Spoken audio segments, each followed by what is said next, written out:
Hey, what's going on, guys? Sorry for the complete bollocksing up of the intro tonight and everything else. If you're watching on Facebook and you're wondering what happened, if you're watching this at a later time and you're like, why didn't I get to see it on Facebook? I apologize. That's all on me strictly. But how are you guys? I've been I thought I had everything set up and ready to go, and I kept trying to start it automatically, and it didn't. And then I look all the way over. Like I was just sitting here, it started. So I apologize. How are you all? It's good to see you. And if you're new here, of course, I am Bill Sylvie, aka the Dungeon Delver. Come on, it had been a really long time since I'd had just an absolute, complete technical screw up. I was due. So that's, that's what happens sometimes. But anyway, welcome to the show. So let me see. I need to get something here. Close that. Don't save. I also, between then and now, had rebooted my PC, and there were a whole bunch of things that have to run for StreamYard to work, and so on and etc. They have to be up and running, and they don't automatically start when Windows starts. So, yeah. So let me see if I can get everything going. And you guys feel free to ask me anything other than, why the hell didn't you have it all in one sock tonight, Bill?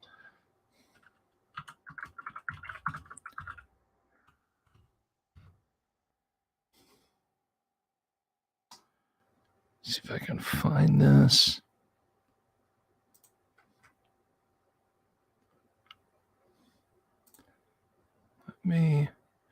Nope, that's not what I want.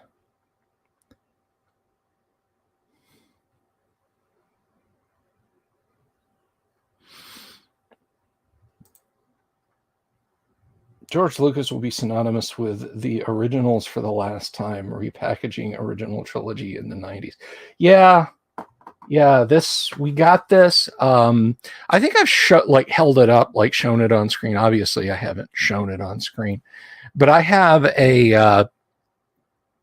the boxed Laserdisc set.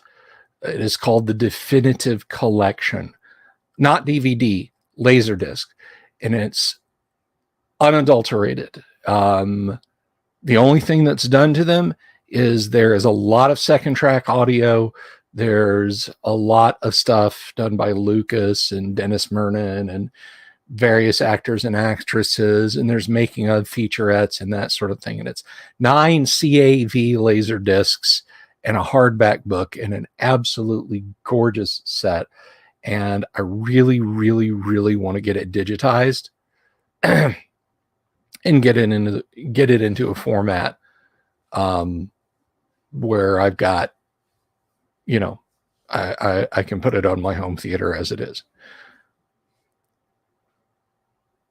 Laserdisc was a big deal back in the day. I got on the Laserdisc hype train fairly late, because it actually, it wasn't a 90s thing. It was dying by the 90s. It peaked out in the late 80s, but it was very much a boutique format. It was not a oh, there we go. That's what I'm after. It was very much a boutique format, and it was not, it was nowhere near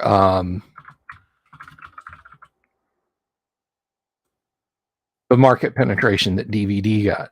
However, there were a lot of things, and there still are a lot of things. Like if there's if there's a film that Criterion Studios got together and put out, the Laserdisc pressing may literally be the only extant ever released for home video version of the film, is just the one that Criterion put out. Any of the extras that go with it are absolutely only on the Criterion disc. I have Akira, which is one of my favorite cartoons, adult animations, if you will. But it is only the particular version that Criterion put out only exists in the 2.5 disc Laserdisc version. That's it. It's not. Pioneer put out a 2-sided CLV version. That's it's just the film. It's the film with the streamlined dub, and I think you can flip back over to Japanese, and it's got subtitles embedded in it.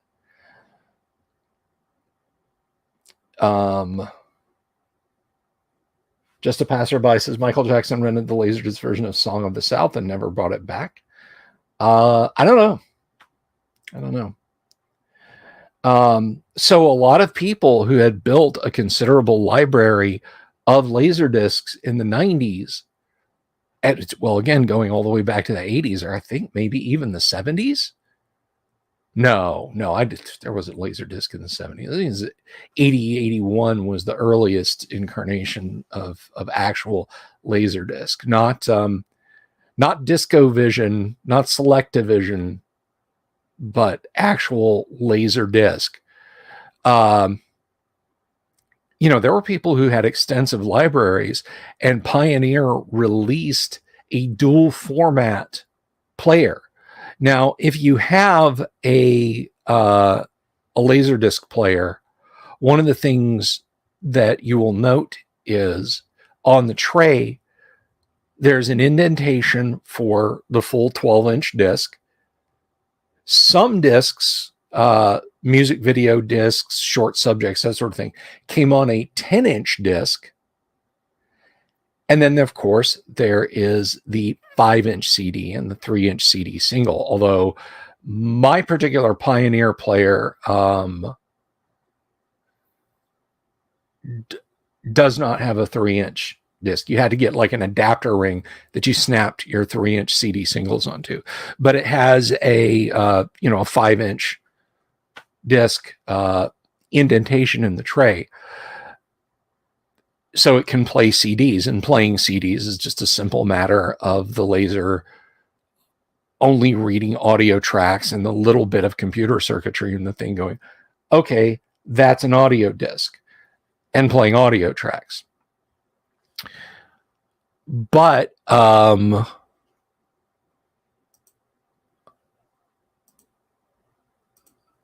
sorry, just closing a couple things here. But the ones that could play DVD had a DVD player built into them. They had an entirely different laser pickup. And when you put a DVD in and powered it up, the circuitry for the Laserdisc would look at the disc, and if it said, I don't know what that is, I'm going to pass it off over to the DVD player and see if it knows what it is. The DVD pickup would move into place and try to read the disc. So you could watch Laserdiscs and DVDs on the same player. Now, we bought our first DVD player in 96, 97. It cost so much. I still have it too. It's made by RCA, which is to say it's made by Philips Thomson of France.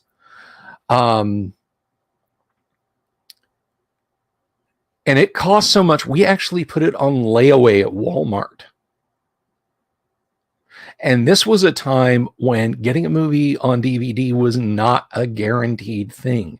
You didn't know if a major blockbuster release was coming to DVD. It would come out, there were movies that would come out on VHS only when they dropped. And there was a back catalog of movies that people really wanted on DVD that studios were just kind of twiddling their thumbs. Like I remember when Ghostbusters came out on DVD, that was a huge deal. But unfortunately, at that time, a dual format Laserdisc player was astronomically expensive. Well, it was astronomically expensive for us, even though we were dinks at the time, dual income, no kids. But yeah, there was just no chance of picking one of those up. And now that 90s nostalgia is going for everything, finding one of those players for a reasonable price is really kind of difficult. Or else I would just keep Laserdiscs in service. But fortunately, I don't know if I could use fortunately in this context, I have a few, there's really only a few Laserdiscs that I want to digitize and add to my library. The aforementioned Akira disc. I have the Disney boxed set of Fantasia that they released. Really nice set too. And I also have the Star Wars set. And I have a 2-disc CAV set of Who Framed Roger Rabbit.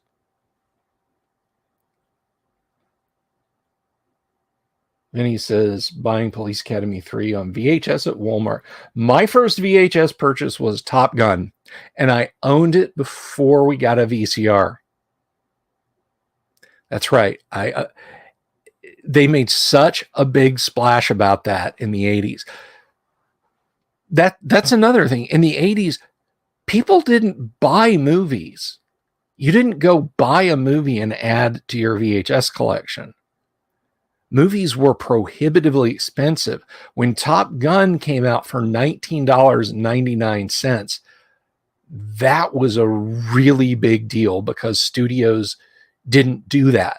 You could buy a videotape. It would cost $89, $90. That would be the equivalent, in the 80s, that would be the equivalent today of paying $200, $250 for a movie. Yeah, the new Top Gun's out next week. I would see it for Val Kilmer. I really don't like Tom Cruise. And I know the plot of Top Gun Maverick already. Now, it's not that somebody has seen it. It's just on its face, you know exactly I know exactly precisely what's going to happen in the movie based on two things that were said to me. I know exactly what's going to happen in the movie. 89 Batman, yeah. Yeah, $90 VHS movies. That was the thing. I mean, heck, I wish DVD was still more of a thing. I don't like that movies and TV shows and so on are getting to only be available on digital. When was it last year or the year before, or maybe it was a couple of years before that, I was in Target and there was a Target exclusive of Stranger Things, and God bless them, the DVD case looked like an early 1980s mom and pop video store rental box. Right down to having orange product stickers on the corner, a please rewind on the back. It looks like a beat up VHS box that you would have found on the shelf at a mom and pop video store. And when you open it, there's an overlay that looks like a videotape. It's really, really nicely done. But I think that's the last thing. But we used to, my wife and I, we used to go to FYE and other stores and just be like, oh, hey, look, there's a box set of X. I bought the in one weekend, I bought the Criterion version of Stop Making Sense, which is a Jonathan Demme movie. It is a concert film of the Talking Heads. It is probably one of the best concert films ever. I wouldn't even call myself an enormous Talking Heads fan. I like all the tracks that they played in concert on there, but like, you know, I don't have a big stack of Talking Heads vinyl. You know, I don't want to listen to 8 different mixes of Making Flippy Floppy or you know, just insert Talking Head song here. But that is an amazing concert film, and Criterion put out a disc of it, and I'm so glad I own it. Criterion put out a anthology compilation of Beastie Boys music videos on DVD, and I'm really happy I got that. So in the overall, there is a lot of stuff available on optical media. If you have a chance, let me tell you what, guys, if you have a digital library of books of RPG materials, print them out, get them printed somewhere. Don't just rely that they're going to be there. The same goes for movies. Now, I know everybody and their brother binges movies. Get physical copies of everything you can media-wise that you love. Hell, go to... I have a local used bookstore that's really more like a ratty Barnes and Noble, because they sell used books and used DVDs and other such things. A lot of VHS tapes. Don't have a lot of patience. No laser discs though, and that's a shame. But I love going there periodically and checking stuff out. But own physical copies.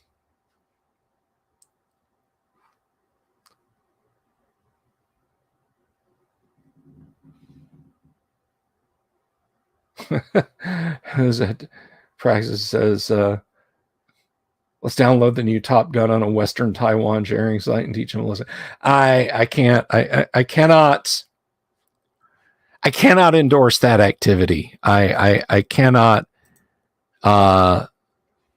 suggest that is a good thing to do.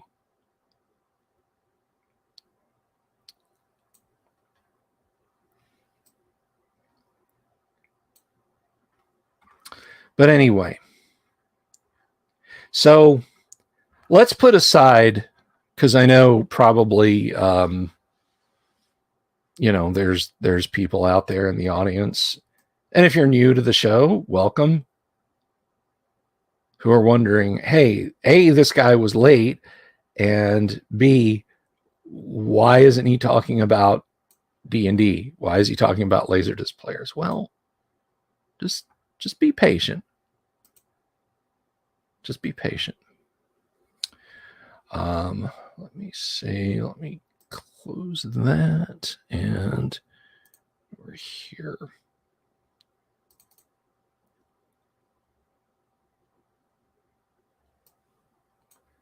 And bring this over here. So we're going to do a deep dive tonight. We're going to do a deep dive. We're going to do a deep dive into the slave pits of the Undercity, just like we did a deep dive into we did a deep dive into the G, the D, and the Q modules. Now, slave pits of the Undercity. When I was a little the dungeon delver, my folks were kind of caught up in the ridiculousness of the 80s. Just going to the store, to Zayre's, to Kmart, what have you, and grabbing a D&D module. I mean, just, couldn't just do that.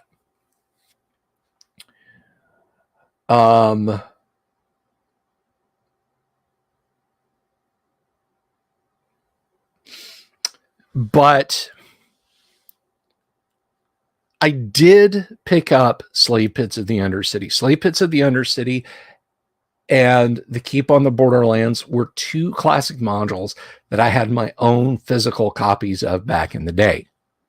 Friends would lend me modules. I knew about the other modules, but this was one of the few that I actually owned, and I loved it for a lot of different reasons.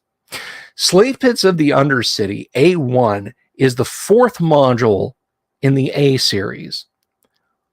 Well, what does he mean by the fourth module? The modules were written in reverse. When they came up with the tournament module, dump a mid-level party of characters in a natural cavern that's difficult to map. They have no equipment, a limited amount of spells. They can collect equipment as they go on. What's going to happen? What's going on? How are they going to fight their way out? Well, how did they get there?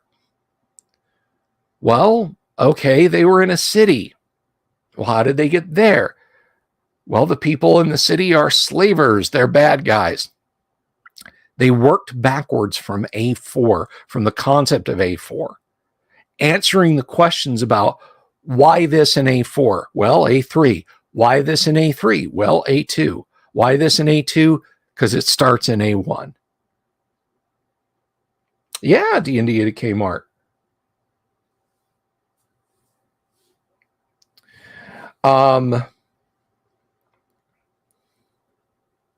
Just your wits and your birthday suits, Luther Pendragon says. Yes, that is correct. Oh, I've been remiss. And put my banner up. I felt like something was a little off. I've been a little off all day. So, chronologically, we have to start with Slave Pits of the Undercity. It's kind of like that popular movie trope. Yeah, well, this is me. I suppose you're wondering how I got here. Well, this is it. Now, I mentioned that A4 was a tournament. A4 was a tournament module, an actual competitive module where players would compete to see who could survive certain rounds and potentially win a prize. All of the A modules were like that. So in running the A modules, well, our first examination of the A modules is to understand that there's two modules here. There is the fully fleshed out, how are the characters going to approach this sandbox kind of, they can come in over here, they can come in over here, they can do this, they can do that. The tournament approach starts them at one point, and there are a couple of very linear maps. And it is very stripped down, and there's kind of not as much to see. But if you're running it as a one-off event, even if you're not doing tournament scoring, it can be an exceptionally easy way to manage the adventure, for lack of a better term,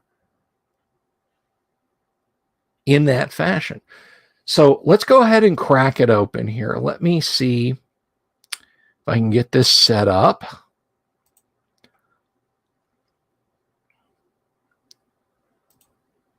Turn that off. And I'm going to, about that.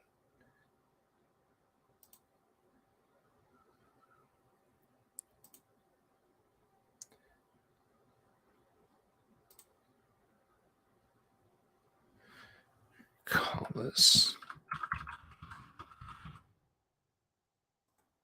Trying to bring that up. Okay. So there we are, slave pits of the Undercity. Now,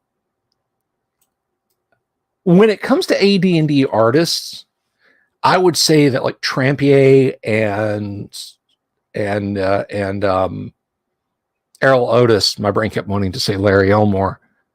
Errol Otis are probably my favorites. But the covers of A1, I just want to focus on those for a second. I just want to take a look at those. These are gorgeous. And yes, that is a bearded female dwarf. This is hands down some of Jeff D's finest work. If you see these in person, like if you have a copy or you're planning to buy a copy, these, to my eyes, are as sharp and as crisp as animation cells. These look like they are springing off. I mean, God, they're just so good. Let me show you the back real quick. Let's zip down here to the back. Doesn't that just look like it's a still from some fantasy cartoon? Really, really good stuff. I really, really, really like the cover pieces. But let's get into the meat of the module. There's a little map teaser for you there. So here's the premise. We'll talk a bit about the background. And then we're going to talk about the two starts, just to kind of in the time we have.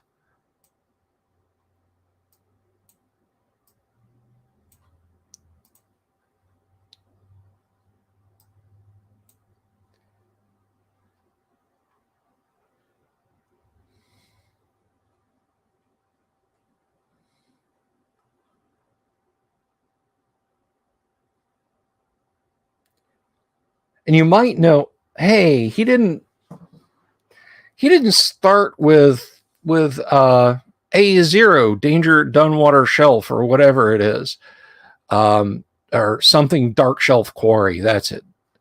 I don't consider that a part of the A series. I don't consider anything that's added on by someone who's not an original author from back in the day onto modules as part of it. It's not canon, nothing. But let's get in here and let's talk about the background a little bit. For several years, organized bands of pirates and slavers have made a living by raiding the coastal towns on the Sea of Guernet. Ranging from Onwall to the wild coast, they have descended quickly and ruthlessly on the small towns and villages and carried off innocent citizens into the night. Although these marauders were not approved of by the lords and rulers of the lands they raided, they were allowed to continue their depredations. Feuding amongst the lords and lack of funds prevented all but an occasional naval battle with the villains and the slow fortification of towns. Bribery was often a more effective method of protecting one's lands from the incursions of these avaricious sea wolves. Recently, however, the slavers' attacks have become more frequent and vicious. Believing their prey to be weak and helpless, the raiders have burnt entire villages and pulled down the walls of towns. Women, children, and whole families have disappeared, and though bribes are accepted, the agreements are ignored. Vast tracts of coastline have been reduced to ashes, left barren except for packs of wild dogs. The lords have finally become determined to take action, forgetting their petty squabbles to unite against the marauders of the Yellow Sails. Through information gained from escaped slaves and those fortunate enough to have been found and bought by the families or friends, the lords have traced the slavers to a port from which they launched their swift attacks on the coast, the despoiled city of Highport in the wasted Pomarge.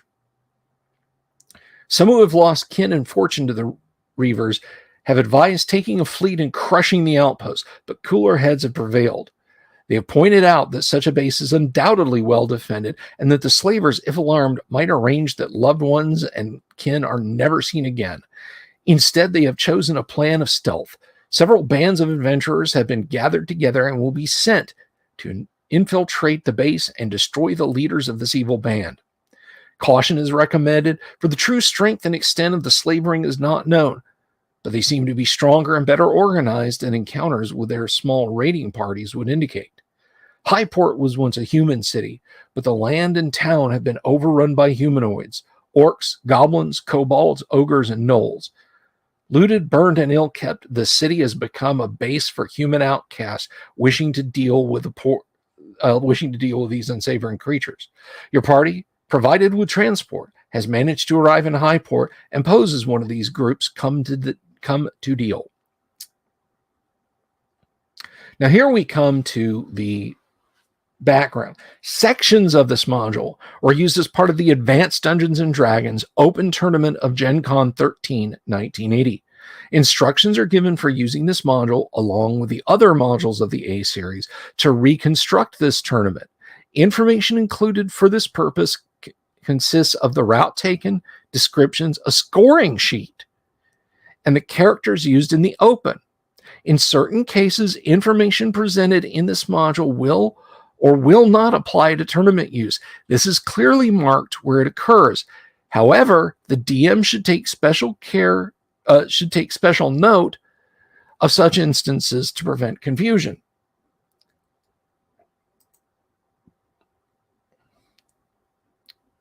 Okay, so I'm going to touch on the start and the tournament start, and then I want to show you guys the two maps and how very different they are. Start. Play begins with the adventurers standing outside the walls of a ruined temple compound. Although the interior appears to be gutted and burnt, the walls and some attached outbuildings still appear to be solid and habitable. The walls are constructed of large blocks of stone, closely fitted together. The temple itself is located on the edge of the city, and most buildings around it have been destroyed.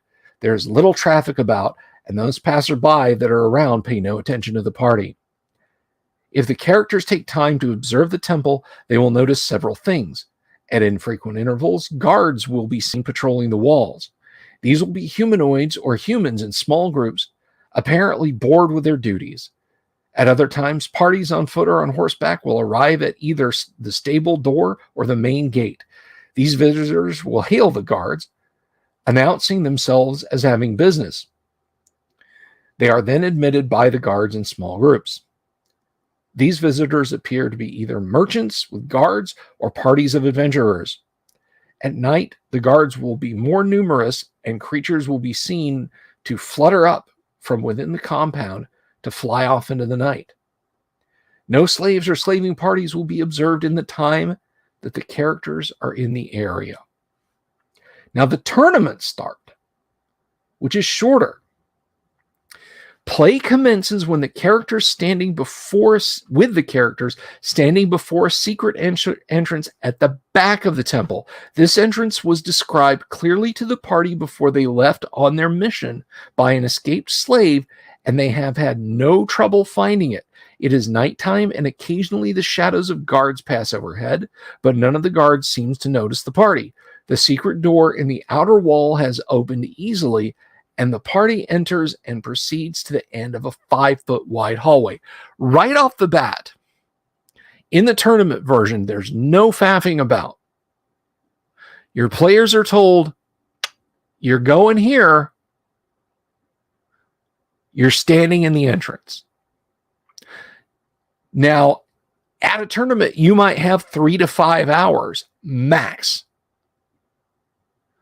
to get as far as possible and score as many points as possible.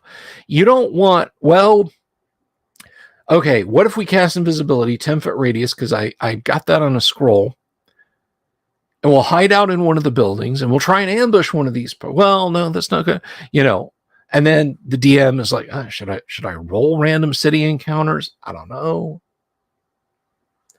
This takes you and drops you right at the beginning. It's like a Doom map. There's no turning around and going back. There's just forward. So let's take a look at those two maps. Luther wants to be Dread Delgath. All right. Hello, Lord Corion. So let's see. Let's take a look at the maps. Now, if you remember in the G series, I said how deadly the G series could be. This is really an appropriate challenge, except for one that I hope I'm going to have time to get to tonight before we get into the D&D game. Let me see here.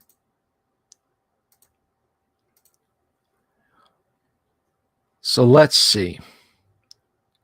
And I think that encounter is kind of busted, to be honest, for reasons we're going to see. I think it's an almost inescapable death trap.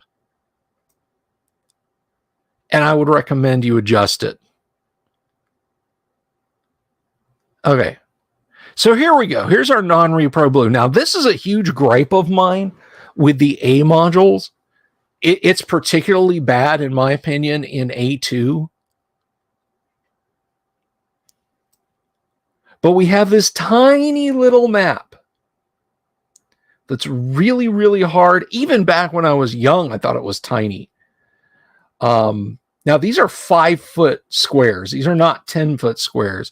So make a note if you're doing your own kind of map here that these squares are 5 feet. So if you're putting out a battle mat or something.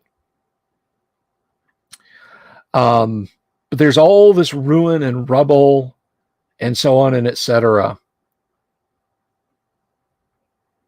And we have a map key, rubble, traps, trapdoor and floor, rock wall, double door, garden, statue, secret door, regular door, statues, overturned table, stairs up.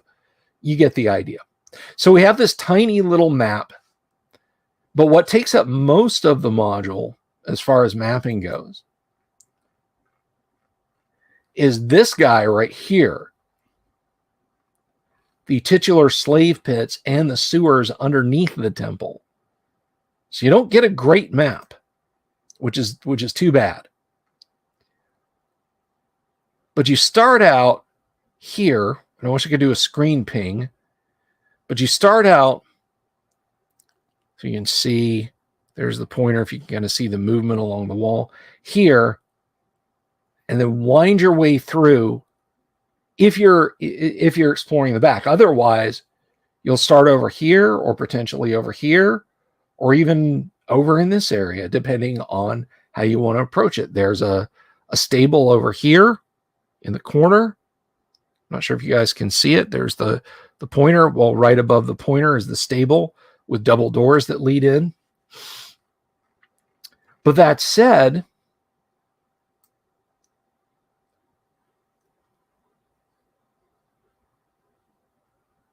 you find it here.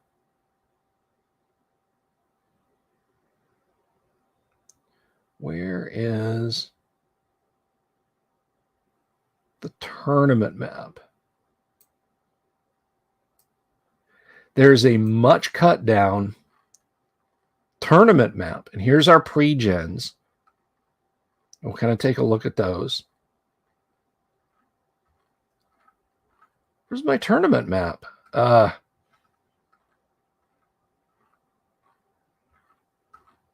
Is this PDF screwed up? I bet it is.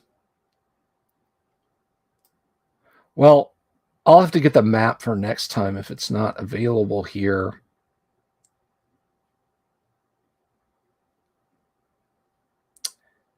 Yeah, this is an old busted PDF. It doesn't have the tournament maps in it. But in the interim, and we're going to come back to it Thursday, I'll have the maps to hand, and it'll be a lot more clear what I mean by tournament maps versus non-tournament maps. But one thing I do have on hand are the pre-gens. So Vinny's got a question for me. I'll get to you here. We're going to look at the pre-gens. Well, you know what? I want to stop right here before we get to the pre-gens.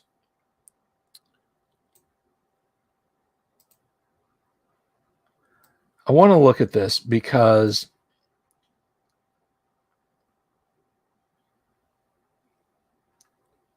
and this will the key to the tournament map shows you whether or not these things are in the tournament. Here's a good example. Talks about a trap. Any character standing in the doorway will take 3 to 18 points of damage.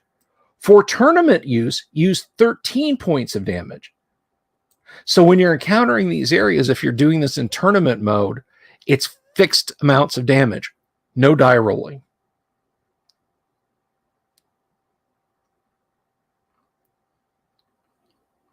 Let's see.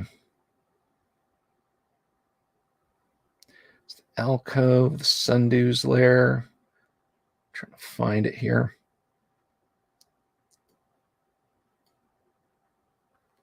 Okay, so this is the room. The collapsed guard room is literally has been a TPK a couple times when I've run this. I'm not going to launch into the description too much other than to say the ceiling is collapsed for the most part, revealing another chamber on the second floor. About 5 feet of the ceiling still remains around the walls of the room, forming a narrow, jagged ledge. The floor is littered with beams, plaster ash, and unknown pieces of junk. The air is filled with the odor of rot.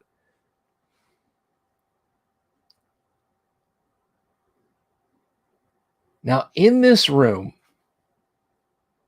there are 8 ghouls. 8 ghouls. If your party is surprised when they when they go into this room and the ghouls drop down from the ceiling and start hitting players, if they've got a round or two of surprise, the whole adventure could end right here. 8 ghouls. It gets worse.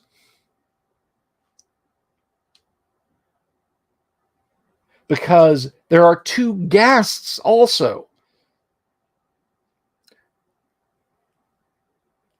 They have a stench about them.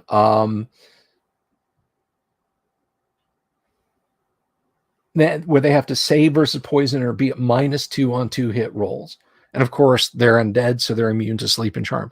They can be turned, but there's 10 of them crammed into this room.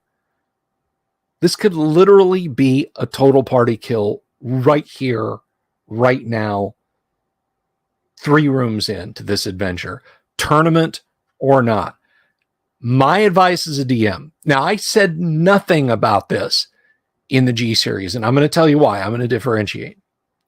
Soften this room up. 4 ghouls, 1 ghast for a 4th to 7th level party. Now, if everybody's 7th level, maybe not so much, but I would tinker with this encounter.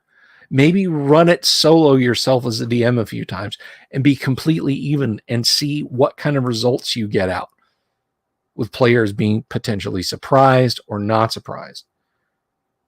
Because 8 ghouls and 2 ghasts dropping down into the midst of an average 4th and a half or 5th level party. Some of them might decide to drop behind and deny shield and dex bonuses when they reach out to hit. And think about this. Every ghoul has 3 attacks. That's not 1 chance to hit a player and paralyze them. Let's say a group of 8 characters goes in there. Well, there's 8 ghouls, but each ghoul gets 3 chances. That's 24 attacks hitting the party, and that's not counting the ghasts who may shuffle forward to make sure a particularly tough-looking character gets 3 attacks. Only these are 1 to 4, 1 to 4, 1 to 8. This can literally take down even a higher level party right here. So I'm not a fan of running this encounter as is, or don't give them any chance to surprise the party. They're meeping and glibbering. I know. I'm kind of soft pedaling it a little. I'm being a softy DM. I just think for this module, it's brutal. So I want to answer Vinny's question. When I run a module, do I change it up? Well, I'm not going to tell you how much I change it up, Vinny. No, all kidding aside. I'll make a few tweaks, particularly if I know players have played the module before. If I know for a fact that they haven't played the module before, I'll just, I'll throw a few surprises in there. Just something to scratch my itch that's a little different. Or I might read something in a module that I just don't like. Like, with all respect, Zeg Ya and Zag Yi are so... They're interesting monsters, but they don't fit Lost Caverns of Sojkamp, in my opinion, as guardians. So I created the Archvile. I basically took the Archvile from Doom and statted it for AD&D. A demon that shows up can perform a flame strike and can resurrect the corpses of dead beings. Yeah, I think that's pretty bad. I mean, it's like the old manual for Doom says, the worst of a bad lot. And I gave him 78 hit dice, not 78, 7 8-sided hit dice, a degree of magic resistance, good demon-y stuff.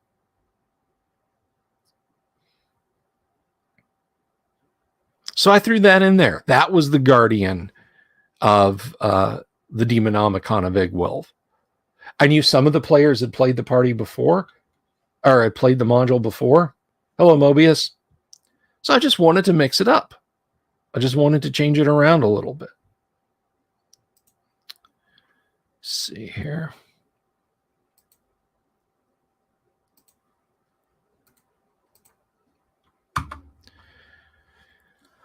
So ultimately, I will change things somewhat. Sometimes there'll be a pit trap where the party was expecting it. Sometimes there won't. That sort of thing. Anyway, this particular room, I would change, depending on the makeup and size of the party, by toning it down. 78 D8.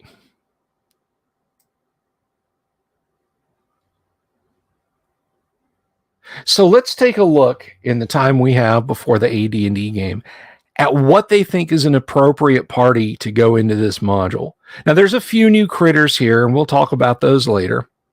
But these are the original tournament characters created by the module's authors. Oh, and you might note, speaking of the module's authors, yeah, this is Dave Cook who wrote this. This isn't Gary. If you're not familiar with this module and you think, oh, Bill just talks about, Gary's work. No, Slave Pits of the Undercity is written by Dave Cook. I believe Alan Hammock. No, Alan worked on the third one. Well, we'll have to see when we get to the second one. But this is written by many authors, and yet it maintains a consistency across all the modules as far as the tone of the adventures, with a couple of minor exceptions, but we'll get to that when we get to that. There's just a few little things here and there that I think are tonally like, what the? But anyway, and just drinking that gorgeous art for another second before we go all the way back down here to page 20. Some beautiful Sundew art there by Bill Willingham. And we'll look at these characters briefly. And by the way, I do own a copy of the Rogues Gallery, but I have also used tournament characters when people needed characters like fast and I didn't want to roll one up. I was like, okay, guys, wait 15 minutes. If I have a module that's got tournament characters in it, and it fits whatever adventure I'm running, I will grab one of those out and say, here you go, you're Ogre, the human fighter. So we have Elwita, who I think is probably on the cover, 6th level fighter, lawful good, 54 hit points. All the saving throws are there.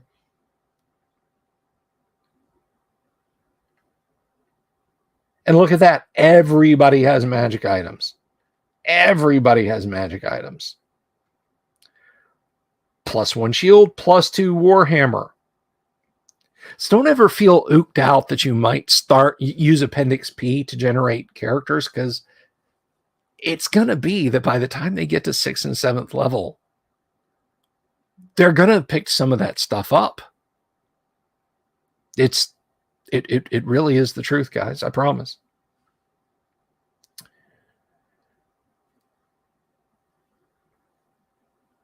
So, and there are some pre-chosen spells, I should point out. There's Dread Delgath. I think Luther wanted Dread Delgath, so we'll look at his stats. Dread Delgath is armed with a dagger and a staff, has bracers of defense AC 6, a wand of fire with 4 charges. That's pretty significant. A large belt pouch, 2 oil flasks, material spell components, 3 candles, 2 torches, and a tinder box. And the spells he's got are Light, Magic Missile, Read Magic, Spider Climb, ESP, Levitate, and Slow. Now, if you're running this in a tournament sense, you're not really going to wonder about Spellbook. Like, where's the Spellbook? Doesn't he have Read Magic? Doesn't he have Write? Doesn't he have no alignment? No. It's just what you get there. We have Fan Stern with a potion of extra healing, a scroll of blindness and blur. That's right. Thieves can use scrolls. Belt pouch, bullseye lantern, oil flask, scroll case, metal mirror, material spell components, robe, and wineskin. Or is he? No, I think Fan Stern. I apologize. Fan Stern is an illusionist. My sincere apologies. But look at the levels on these guys. 6th, 5th, 4th, 6th, 5th, 5th, 5th, 3, 3, 4, 4.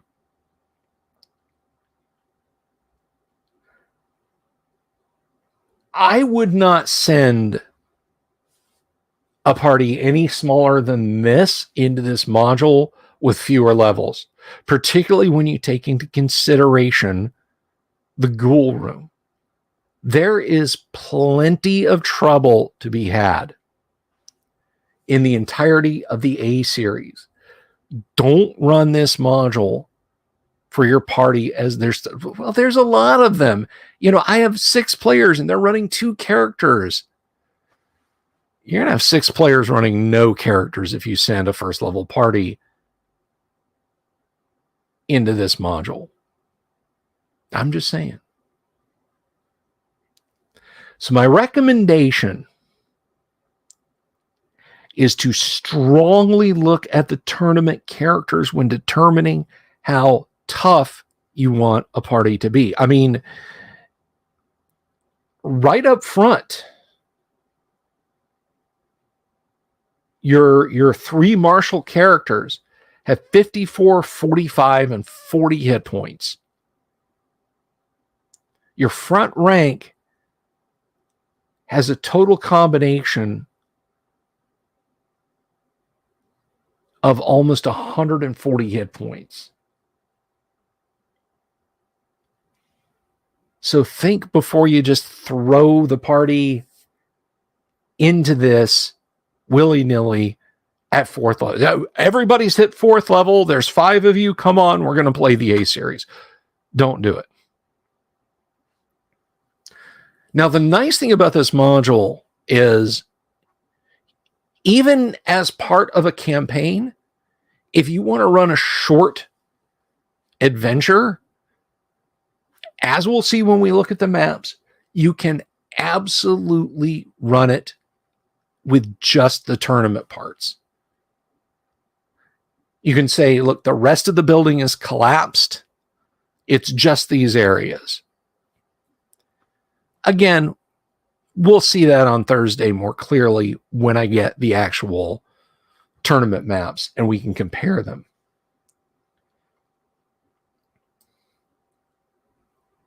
Let's look a little bit at the custom monsters. Now, unfortunately, we don't get stuff as cool as the drow, although, as I have said, drow do show up in this series. So if you're saving the drow,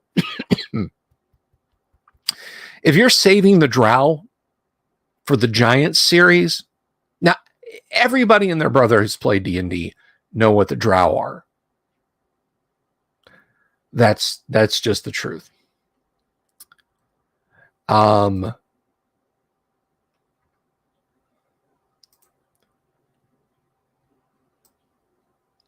But this module drops them in well before the party will get to the G and the D modules and the Q module. So if you want to save that as a surprise, and we'll see it on down the line, you'll want to convert the drow over to something else. Maybe just chaotic evil elves or, orcs or something like that.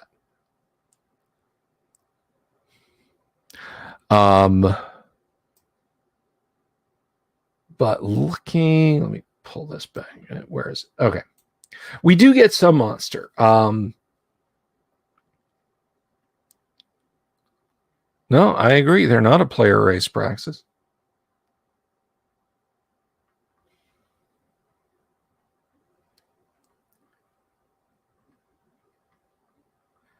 So one of my favorite and most underrated monsters that unfortunately don't show up anywhere else in an AD&D module are the Aspies, the Weevil Men.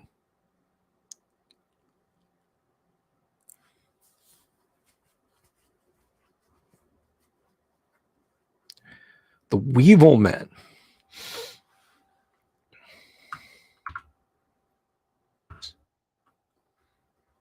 Oh, brother. Let me zoom that in. And these guys are a lot of fun.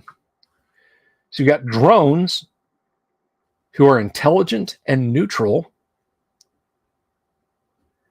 They get 2 attacks and they have 2 shields because, as we've seen on the cover of the module, they're big upright bugs with 4 arms.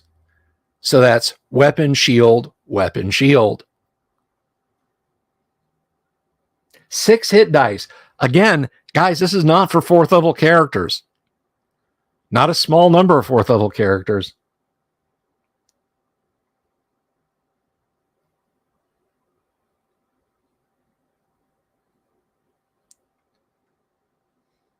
Then there's the larva and the cow. And of course, XP amounts for them. Considered unfathomable by humans, Aspies are seldom encountered in populated lands unless raiding for food. They commonly live in small groups, tending to their own business and only occasionally dealing with outsiders. Few people can report ever meeting one of these creatures, and the existence of larvae and cows is only a subject of rumor. These do exist, however, as they are necessary for the survival of the race. Very science fiction-y looking, nightmarish giant grub. Unlike other larvae who harden their skins and metamorphose into drones, the cows retain their larval form, becoming huge and bloated females, 10 to 15 feet in length. Their sole purpose in life is to lay eggs for the nest. They are sluggish creatures, but their large size makes their bite dangerous. In addition, their skin exudes a milky, acidic slime that will eat through metal or wood in one round and will burn exposed flesh for 1 to 8 points of damage each round until washed off. Aspies layers are found underground and consist of sloping tunnels bored through soft rock or dirt. A lair or nest will consist of 1 to 3 egg chambers, 2 to 4 granaries, 1 to 6 grub hatcheries, and a central chamber. The tunnels are commonly about 4 feet high and will be well defended by traps and guards. The grub hatcheries will contain 1 to 10 larvae each. Only 1 cow will be found in any nest. There is a 10% chance that 10 to 100 giant ants will share the nest with the Aspies. And then it talks about the larvae, which are effectively non-combatant. I mean, well, 1 attack for 2 to 7. couple of good solid hits might bring down a high-level character. And then we've got the drones. The adult males of the nest, they perform all functions dealing with the outside world. They lack individual identity, even to the point of not having personal names. Fierce warriors, they are capable of using all weapons but bows and can fashion items they need with skill. Although they prefer to travel on all 6 legs in combat, they will stand on their hind legs, using the other 4 to wield 2 weapons and 2 shields, making them armor class 2. They're fanatically loyal to a single cow and will defend her to the death. They are immune to electrical and cold attacks and will only take half damage from fire-based attacks. Aspis drones speak their own language, and 5% will be able to speak common. They do not have a written language per se, but may communicate in a similar manner by using subtle scents and perfumes. They're 6 feet long and appear to be giant weevils. They have an extremely long proboscis and multifaceted eyes. Their diet consists of vegetable matter and meat. Blood is a preferred drink amongst them. Yeah, Aspis. Really tough, really neat critters. Unfortunately, spoiler alert, this is the only place in the A series even that the Aspis shows up.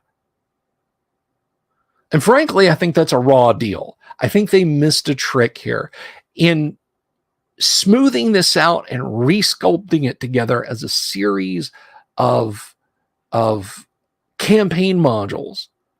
I think they could have and should have included the Aspis a bit more into the plans of the Slavers, because they don't care.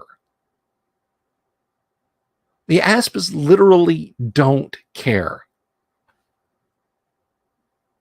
They're neutral. They have their intellect. They only care about the maintenance of the hive. Although they do have treasure, I guess they do recognize the value of making deals with other races from time to time. They have treasure type F.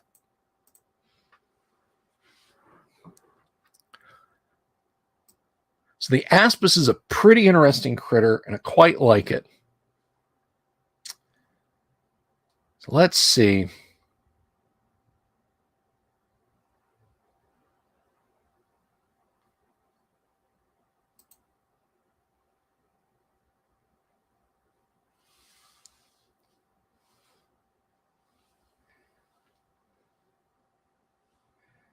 Vincent, let me see. Praxis says Aspies are Lovecraftian horrors. Yeah, I think to a non-adventuring type, if you found yourself deep underground in some forsaken place and a 4-armed bug man came stumping toward you, yeah, that would be a sanity draining event.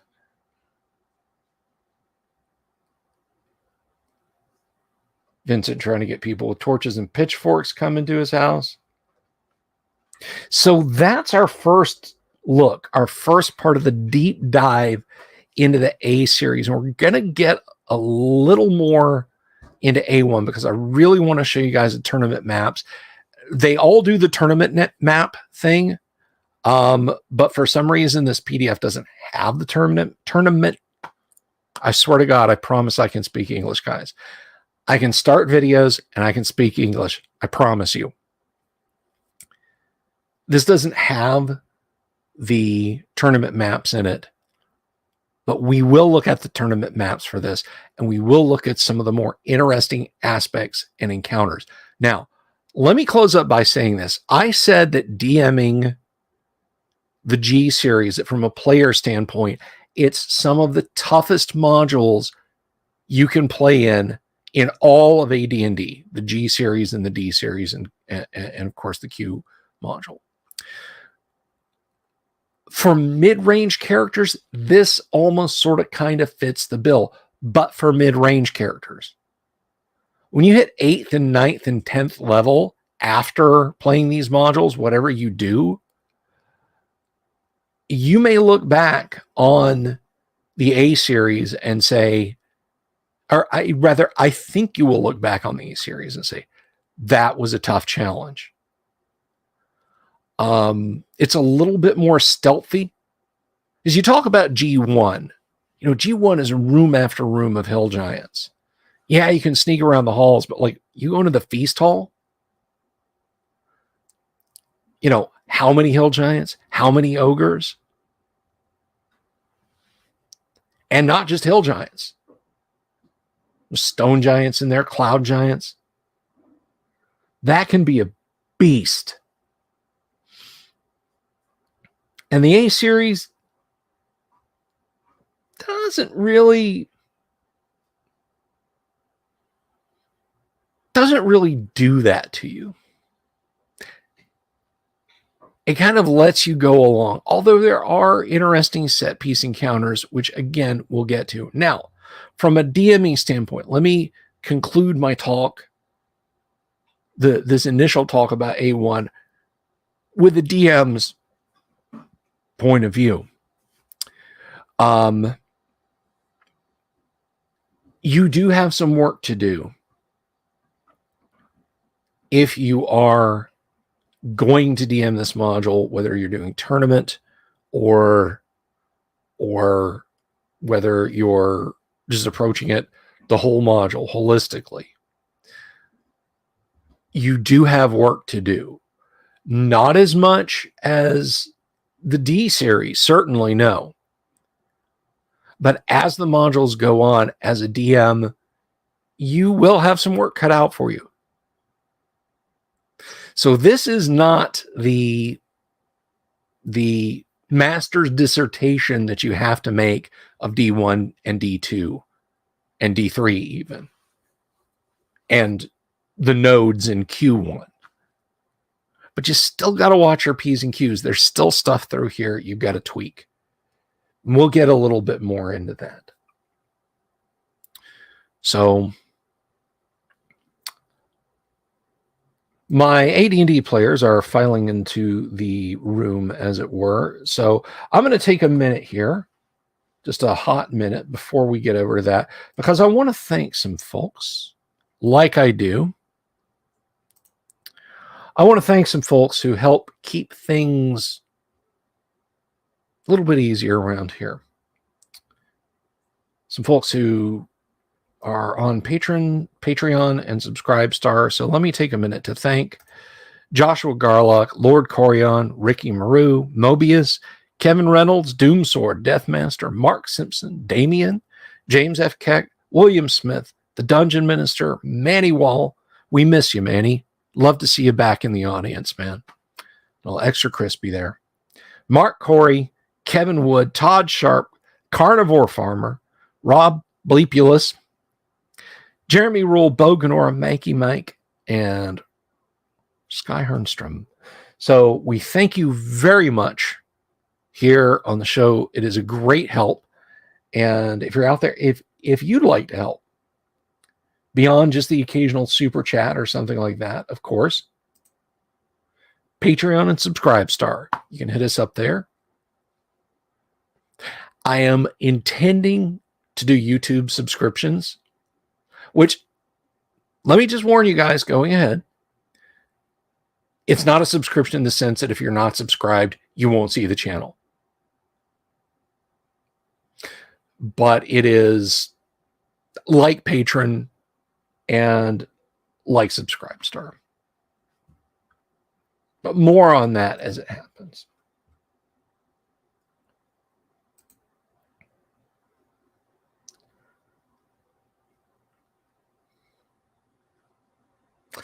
Praxis, you're fired. Now let me see here. Let me see if my headphones are working, and I'll invite our player characters in. So let us welcome back from the great gig in the sky, Mark, the man who's hello. Hey, turn the light on. Mark's part of the council from the Guild of Calamitous Intent. A guy who likes the game so much he split himself in half to play two characters. That's right, James running Valoric and Bajibas. Hello. Our buddy Lord who has who has a green screen, but nothing behind it. Or maybe the green is what he has green screened. Hello, Lord Corion. You guessed it. I guessed it. It's not just a green screen. You actually have something, but your green screen is a green screen. Nah, the old computer can't handle both at the same time. I gotcha. It's a green slime. And of course, TK421, why aren't you at your post? And Doomsword Deathmaster. It's good to see you, gentlemen, all. Welcome back. So, when last we left the adventurers, you had quite the little fracas, quite the little encounter in the burned out ruins of the house. You had gone back to the longhouse, some quarter mile away from the ruins of Castle Greyhawk. Slain a manticore, well, one manticore, and chided the other and made it give up its treasure. What do you wish to do, adventurers? I think first things first, we should go back to resting.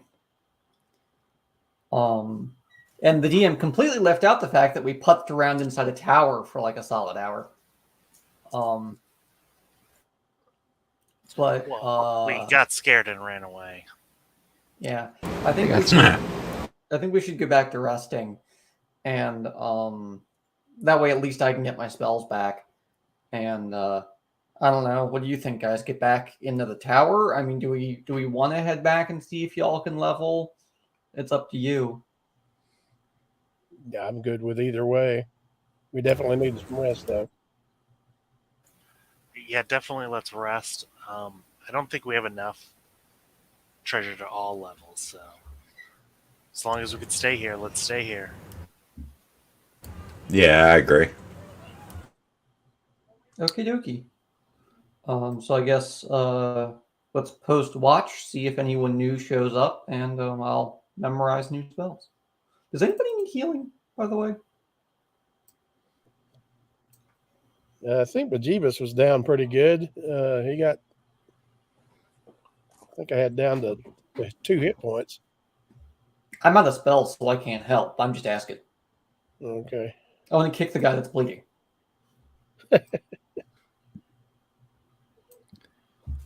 I'm full health.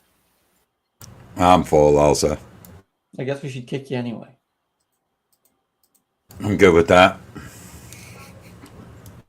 If only there was a halfling. Punt the halfling. All right. The only thing of note that happens while you're resting,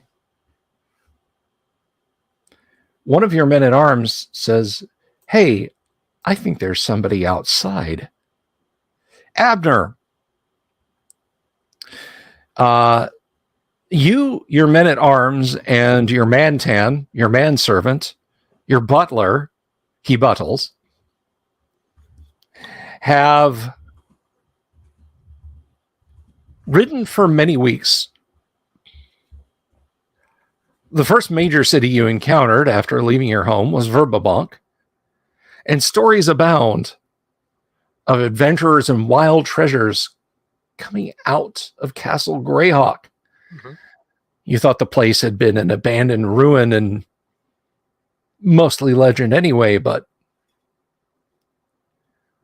sounds like there's loot to be had. So joining up with the occasional caravan and whatnot headed in that direction, you split off from such a group, and using maps and rumors and such like, you find a cabin. And given the bluish gray smoke coming out of the chimney and the wickering of horses and the newly dug graves next to the cabin, you suspect it might be occupied. It is late afternoon. There's no standard. There's nothing that indicates it might be occupied by evil creatures, nothing that indicates it might be occupied by good creatures. But I will leave it to you as to how you wish to approach this incongruous place in the wilderness. I come up to it with my men and order one of my hirelings, Harold, go announce us at the door. Go knock. Of course, my lord.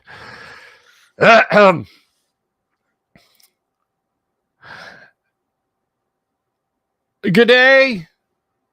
Greetings. Abner the Wise and his retinue greet you in the name of comity and friendship. May we enter, please? Turco, go tell him we don't want any. Enough talk! Who are you and why are you actually here? I'm glad you asked, as Abner opens the door. Abner looks like the magician in the back of the player's handbook arguing over money. That guy. Including the pointy hat and the robe. He's like, well, I'm glad I finally arrived. I suppose you're all colleagues of Genin, correct? Is he around? Yeah. That's Not really. Oh, that's After unfortunate. a fashion. Is he going to be back soon? Not really. He's around on a permanent basis. We might say he can't leave. Are you making metaphorical discussion about perhaps his death? No, I'm not making metaphorical discussion. I will happily walk out the door, point about 8 feet down the row, and say, there's your metaphor. Buried him myself a few days ago. That is unfortunate. I suppose he did something stupid and heroic like fight a demon. He was always opening up doors without thinking properly. Yeah, something like that. This makes this more awkward. I think he died to a pickaxe handle. This makes it more awkward. I am Abner. He probably didn't mention me. We didn't get along too well. But anyways, I am here to study this place. I have made it my study of anomalous subsurface environments, and Castle Greyhawk is definitely one of those. I'm hoping that we could come to some sort of agreement where we could collaborate upon this endeavor. How much does it pay? You tell me. So let me get this straight. A geologist just walks into... Geologist? Nothing so mundane, sir. Oh, okay. So, underground map maker then. Something dwarven children do for fun. Okay. Let me step through this slowly. You seem to be a person of divine persuasion. I am someone of the arcane persuasion. We do things differently, but we have the same outcome. We change reality with our powers. I am here to study the underground areas, which have great knowledge and interesting things, and perhaps great magic items of far bygone days, which will teach us great things. That is why I'm here. And I'm hoping that we can get along and work together. So you're not here to study the underground at all. You're here to study magical BS that all you magic-y types do. If that's the way you want to put it, yes. But that's not how I would put it. Are you actually useful? Are you? Oh, I'm plenty useful. I will turn back to the party and go, looks like we have another useless wizard. And go back to... Oh, you already have a conjurer? Vegevas kind of waves like, eh.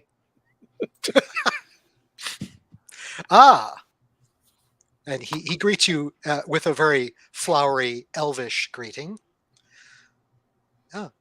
Well met. I see that you are of the dual persuasion, both martial and arcane. Very well. More martial lately than arcane. As we say, you cast sword. Very well. He's silent at the moment. I hope we can come to some agreement that we could both have a mutually beneficial working together. Works We're for me. extracting resources out of the castle, and That's fine. is that a problem? Okay. Not particularly. We consume them too. You eat things from the castle? No. Had not considered that. That's interesting. I might need to You study can it, try. make sure how it affects you. I found some rot grub. Well, actually, Link's found some rot grubs in there. I hear they're delicious. Fascinating. I'll have to take some notes. May I enter? Come on in. Thank you. He enters with his manservant, his valet, who's carrying some bags. And he looks around and says, "Oh, we'll set up over here." And he goes to a comfy-looking corner and starts. He has his manservant go and set up his bed and all that stuff. So, Grumble, grumble, another useless wizard. Grumble, grumble, grumble. let's see. He looks like he'll be comfortable in the dungeon being all pampered by his men. Have to travel in comfort so that I can use my mind better. Do they fight? Yes. Good enough. As long as they don't run away. I would hope not. That's an excellent point. Have you had that problem? Genan's guys, yeah. Unfortunate that he chose so poorly.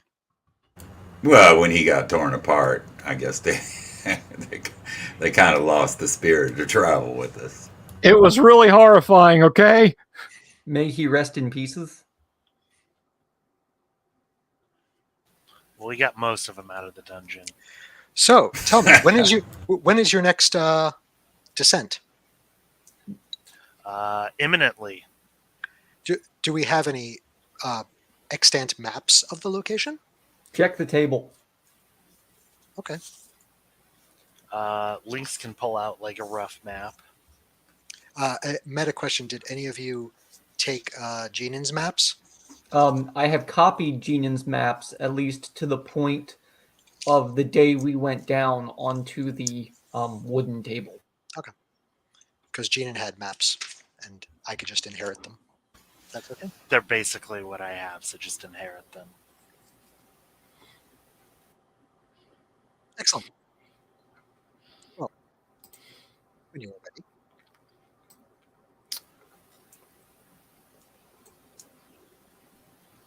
He goes and sits down with the book. Okay, gents. So I'm prepping another one of those lovely protection spells and the ability to how can we say knit you back together again. Any objections? Oh no. Nope. Sounds good to me. I'm Good, stocking because up next with time my I'm drowning you usual- instead. Stocking up with my usual Cure Light Wounds ×4, Whole Person ×2, and Spiritual Hammer. My God. And I guess Bejeebus will do Burning Hands again. Just for the fun of it. Can you kill a kobold with it yet? And You can lay some oil on fire, though. that's true. Whoever's keeping track of the treasure sheet, remember I took. I think you'd already marked it, right? That I took a bunch of arrows. And the short sword, yeah. Yeah, and the short sword. Thank you. Hey, Bill, what are my two men-at-arms Lightfoot? How are they arrayed?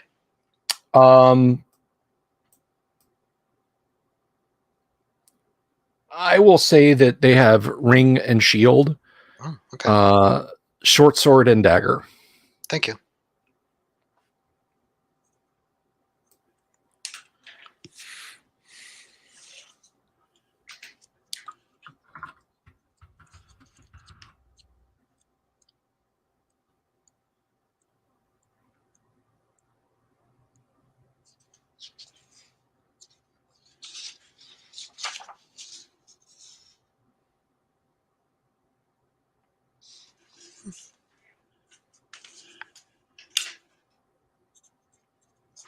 They're very useful out of doors, dungeon and close formation.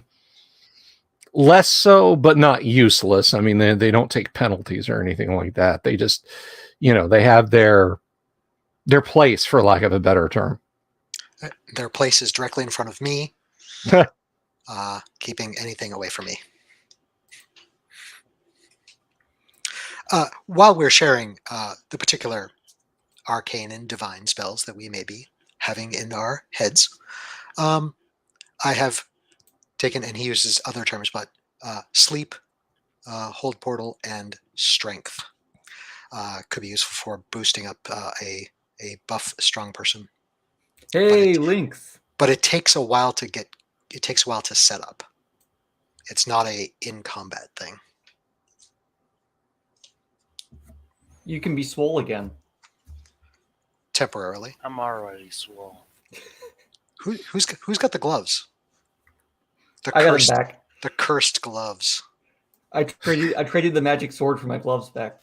That's why I did it, as I know they're cursed. Yeah. Strength has a casting time of 1 turn. Yep. Not something that will happen in combat, and its range is touch. So I have seen it used in combat, but it is, generally speaking, not a. Yeah. Hey, if the person has to go AFK, it's the perfect combat spell. What are you doing? Still casting. What are you doing? Still casting. Casting strength. Because 10 combat rounds can take 30 minutes to play out.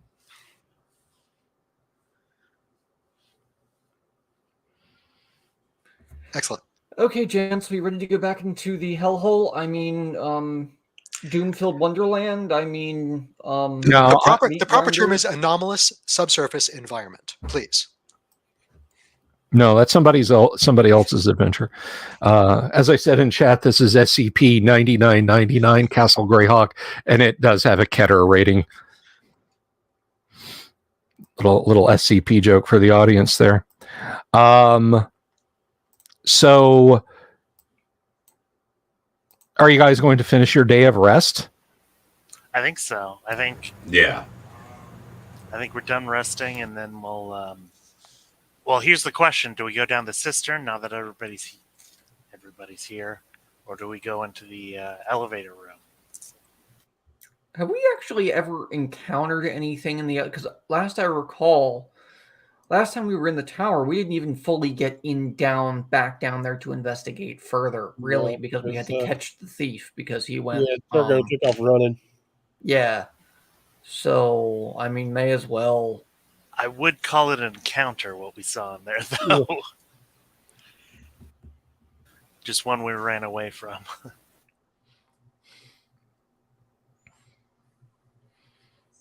But I'm good with the tower. Yeah, but now that we have a wizard that can cast sleep, it'll help with the orcs. Yeah. It's mainly just him talking a lot, and people fall asleep. It's just that's a good point. Lynx will come up to Abner at some point and go, "You know what? I've got a tower I want you to look at. Everything in here's weird." Is that a metaphor? Or no. Oh my gosh. An actual tower. An actual tower. Okay. First of all, for record, it's referred to as the fortification. Second of all, the Tower of Magic is what I want you to investigate. Something called the Tower of Magic. Yes. My curiosity is piqued. Third off, we're a serious group. Okay. I'm particularly dour.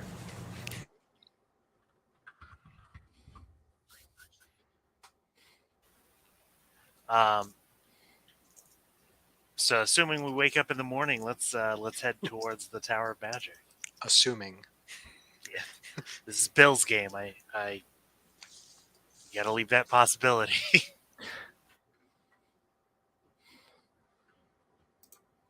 The Tower of Wizardry or the Tower of Black Magic on the map? I have Tower of Black Magic. Sorry. Okay, no, that's fine.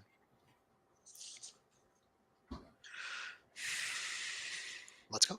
I think there's one that's like the Tower of Foul Sorcery, the Tower of. Then there's like a then there's a Well, there's a fighter one as well, and I forget what the third one's on called. Genan's map, whether it was right or not, Tower of Armaments, Tower of Wizardry, and the Tower of Black Magic that is noted Large Iron Woman. Not sure what that means. We should go check out the Large Iron Woman. Maybe she has a beard. There's a cottage with zombies. Was. Oh, Genan should have updated his notes then. Jeez. Spiders? There were spiders. Really? He's keeping poor notes. Very well. Let's go. Was. Well, yes. It's unfortunate. Is it though?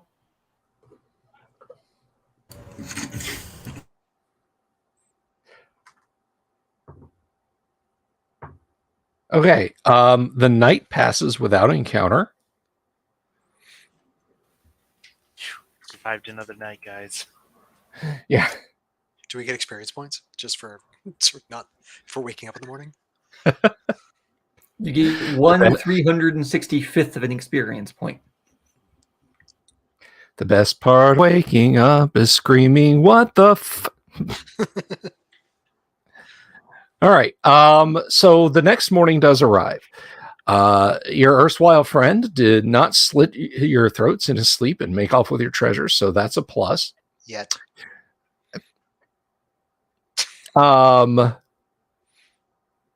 So you've got a whole day of adventuring ahead of you. And I'm guessing you're heading over to the castle now, yes? Indeed. All right. Then we will throw Abner down the hole. Is any What do you all the see? hirelings coming along? Like what? How many hirelings do y'all have? The hirelings are staying at the wagon to guard our considerable sum. Okay. Yep. And there's only two I left. then I will take both of my hirelings because your hirelings can help guard my valet.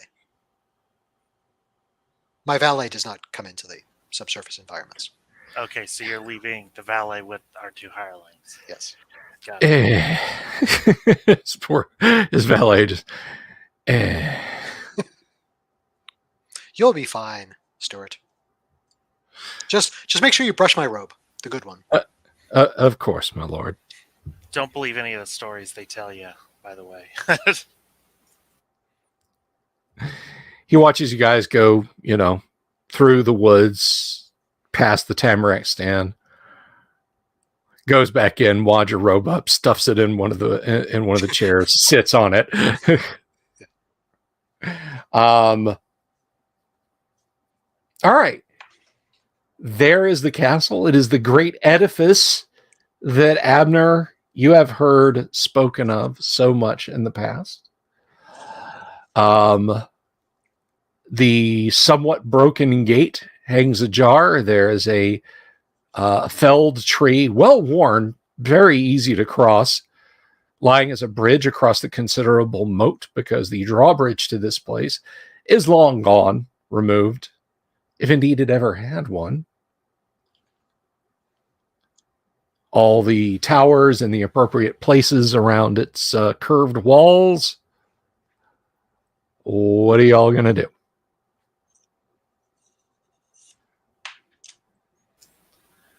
Let's proceed into the up to the tower, and let's have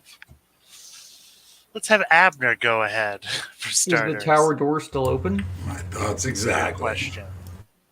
Yeah, it is actually. Anyway, Abner, it's through this door. You'll see clearly in here. There's a strange plant from a strange land. Please Weird go ahead. metal. I'm right with you. Go ahead. I hold the door open for him. You can see in there. There is a low table. Looks like it's topped with dull marble. A chair with some kind of canvas pillows that are attached to these strange it's gold colored, but it doesn't really lend itself to the idea that it is actually made of gold, possibly polished brass.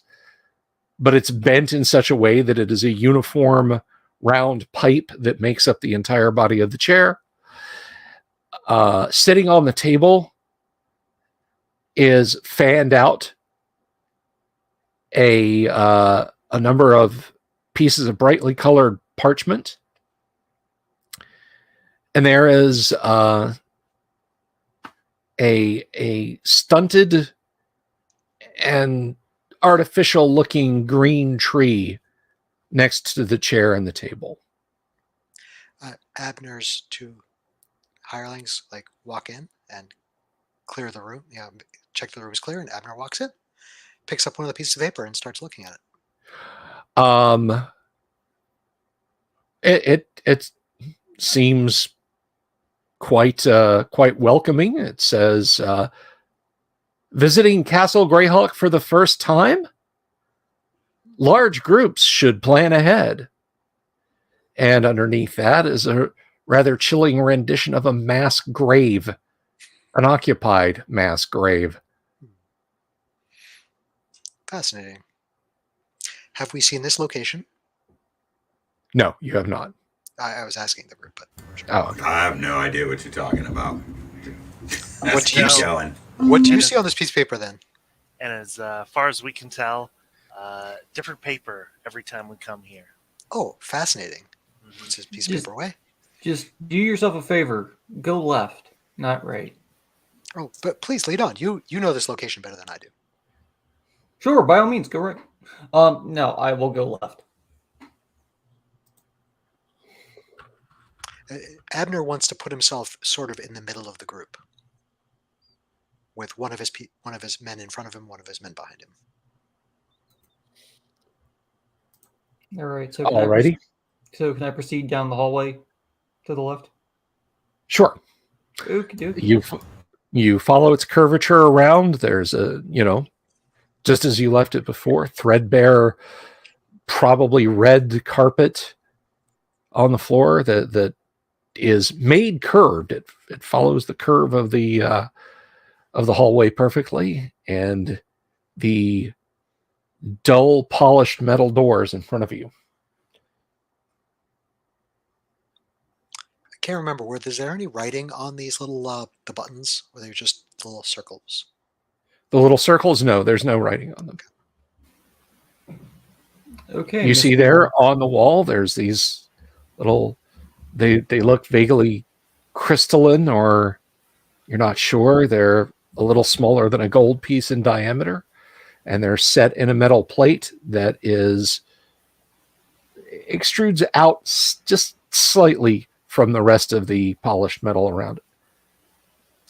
Whatever these things are, well, press one of them. You push the middle You'll one, see and it. this happens. Poke. There is a gonging sound, just bong, from somewhere in front of you, and by some mechanism you do not understand, with a hum, the two halves of this portal open up, chilly air spills out, and you are looking into a room that is made of some dark polished wood and more of the brushed metal. It is illuminated in a way that you do not understand. Are we all going to fit into that little room? Yes, it's like 9 by 9. We'll cram in. It'll be fine. Does it have a maximum weight and occupancy label on it? It does not. The most ignominious death in AD&D. we just have one too many people with plate mail on, and it just the elevator crashed. Very well. If we can all fit on, let's all get on. And I don't remember. Did we press the top button? Second from the top. Second from the top. Let's press the second from the top then. Okay. Doors slide shut. Abner walks in and is facing the direction he came in. So it's like, do we go out that way? How do we leave this place? How about can we physically turn? Would they? I'll do it. I'll grab him and physically turn him around. Oh, so this is going to open again. Fascinating. It's like a magic grain elevator. I don't know what else. Well, an elevator, yes. Or is it going up? Platforms that move by pulley are not completely unknown to you, so this must be some sophisticated form of that. Are we going to go up the tower? Can't you just wait and see what happens? No. Right. You've done this before, so I'm just trying to... Yeah, but I don't like talking, particularly to you. I mean, Then why maybe are Lynx will explain it, but because And he turns to because Lynx. you're an earful. Just saying, Lynx, since he doesn't want to talk to me, and that's fine, are we going to go up the tower?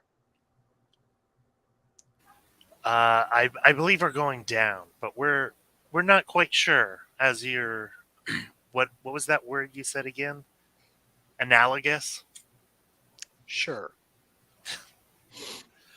Anomalous buildings. We don't know where we're going. We could be going to another dimension. Thank you for the truthfulness.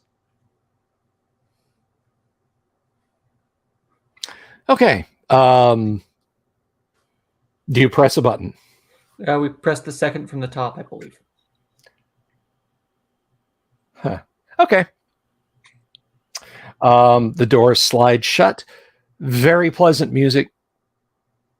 You're not sure where it's coming from. It sounds from your sides and slightly above you begins to play. Well, it's pleasant for a moment anyway.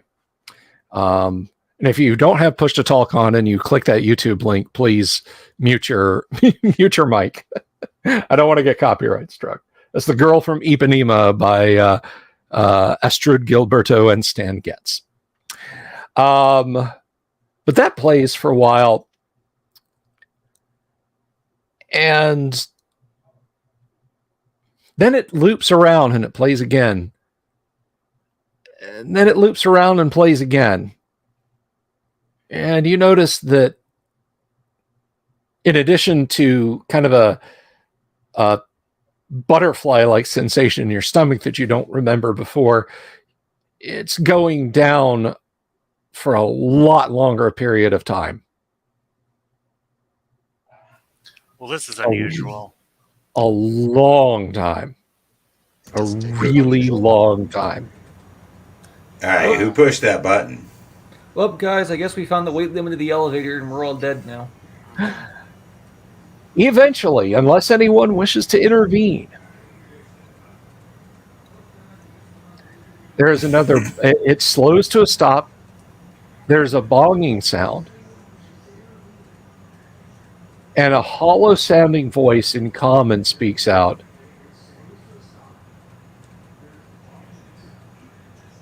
There is a temporary difficulty with the Castle Greyhawk central lift system. Please be patient. And the door is open. You are looking out. Well, what light sources do you guys have? Let me ask you that. Infravision. Mm-hmm. Okay. Yeah. Okay, so... My guy says torch. All right. As I said, this room is illuminated in some fashion that you don't completely understand from above. So its light shines out. You are looking at a dark landscape. There's no hall. There's no tunnel.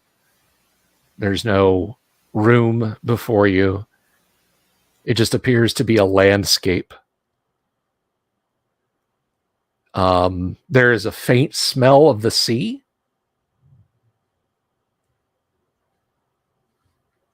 And the air here is warm and damp.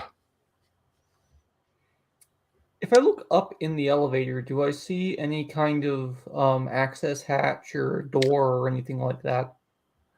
No, it is just uniform and the 4 areas that the light is radiating from, one in each corner.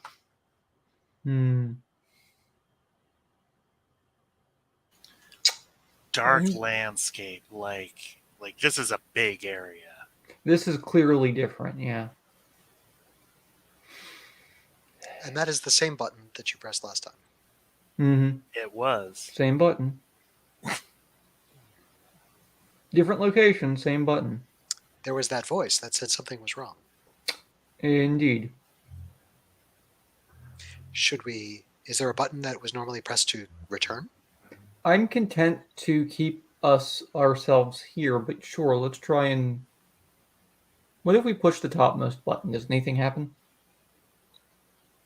There is this angry sound like a wasp right next to your ear, and then nothing.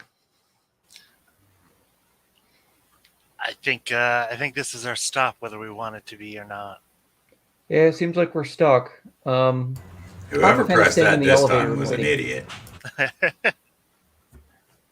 I agree, Turgo. I agree. Was it the new guy? Nope, was me. You're kind of the new guy too. There's been a lot of turnover. What are Valoric and Bejeebas doing? You've been awfully quiet over there, James. I'm just looking out at the expanse here. Okay. Well, I suppose our first order of business is to try and find some sort of like object or landmark out there. Try and see where we are. Are we in a giant cave, or are we in a dark world somewhere across time and space that we're never getting back to Greyhawk from? Well, those of you with infravision, do you see anything out there? No. That could be useful? I don't know, Nothing. some jackass with a torch. I can get. I probably don't have the torch going in here because of the lights. So Yeah, the elevator would have filled up with smoke if you had What does the ground look like? just rocky dirt, patches of some kind of albinic moss or fungus here and there, but So we don't see sky. if you lean out and look up, no, you don't see sky. We've hit the Underdark, kids. Yeah, dwarf. Sorry. Can you tell from the temperature how far down we are? You got any clue? That would be something I'd be able to figure out. Actually, I believe I can sense how far into the ground we are as being a dwarf. Is that a die roll or is that just Let me have a look. See here. So I don't have my player's handbook open. and I Let's see apologize. here. Determine depth, 50%. Roll a d6. You're looking for a 1 through 3. Of course. That is a We're only 6 feet under. You guys went down like 8 feet. You're between floors. No.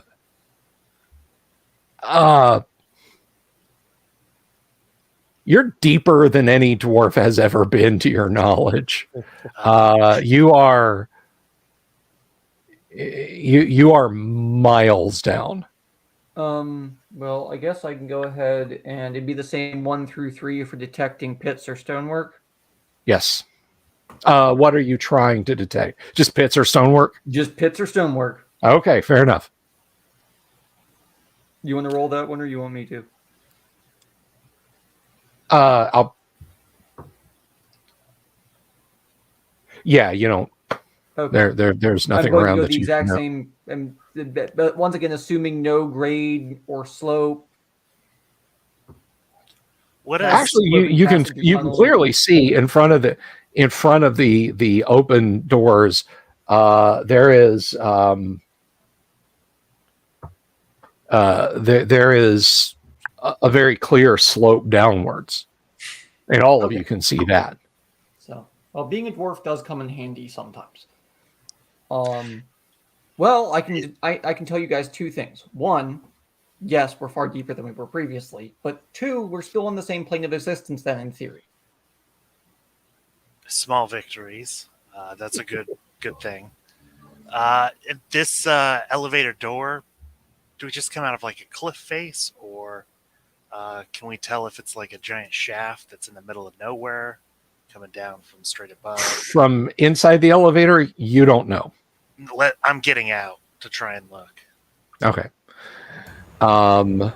Lynx disappears. The elevator, with enough weight off of it, closes and heads back up. Slide. So yeah, I'm keeping my boot by the door, like holding it open. Yeah, it's actually a natural stone column, like a great stalactite. Interesting. Just a little bit larger, you think, than the elevating room itself. Is there a panel with the 2-button type thing on the outside there? Links? I look. Do I see the panel at all? There is a panel, but there is just one button. Better than no buttons. But Jeebus and Valoric want to check out the inside of the elevator. I wasn't here when you guys first explored this, so Okay. Any markings or anything on the panel of buttons, or are there any writings anywhere inside? Nope. Okay. We've hit the bottom floor, kids. Well, I'm concerned about being highlighted against a bright light in the Underdark. I'm kind of wondering if we can't either turn those lights off and use this place as shelter, or try and find a cave where we can hold up for a bit. Well, remember, if we stay here and everybody just gets back in the elevator and just sits quietly, 2 things are going to happen. 1, the elevator will magically fix itself. Or 2, everything goes back to being dark anyway because the doors will shut. I walk back into the elevator and content myself with eating my rations. I throw Turgo out of the elevator. Now do I see anything since I'm not surrounded by uselessness?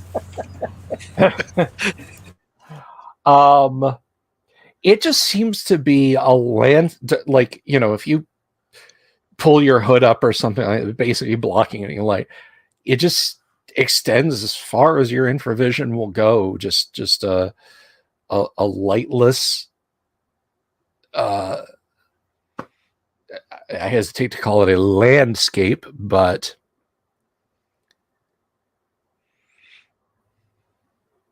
You feel small against the darkness. yeah, that's a good way of putting it. Yeah. Let's see here. And as you're contemplating this, half a tick here.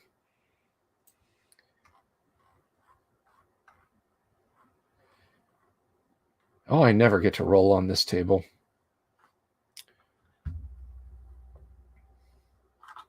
Never a good thing for a player to hear. Shouldn't Sir Outlier be on the outside? Well, see, remember, outliers can be in either end of the spectrum. You're just on this end, and we're all on this end. That means you should be on the opposite end, away from the door. Oh, wow. So I hug the wall. Is that better? I hope that thing catches fire. Hey, you can hide in shadows. There's plenty of shadows to hide in. Well, it's all shadow, so there's nothing to hide in. Or everything. Use your imagination. It'll be fun. Be like Frodo. Pretend to be a rock or something. There is something large walking towards the metal box. You can hear feet stumping along.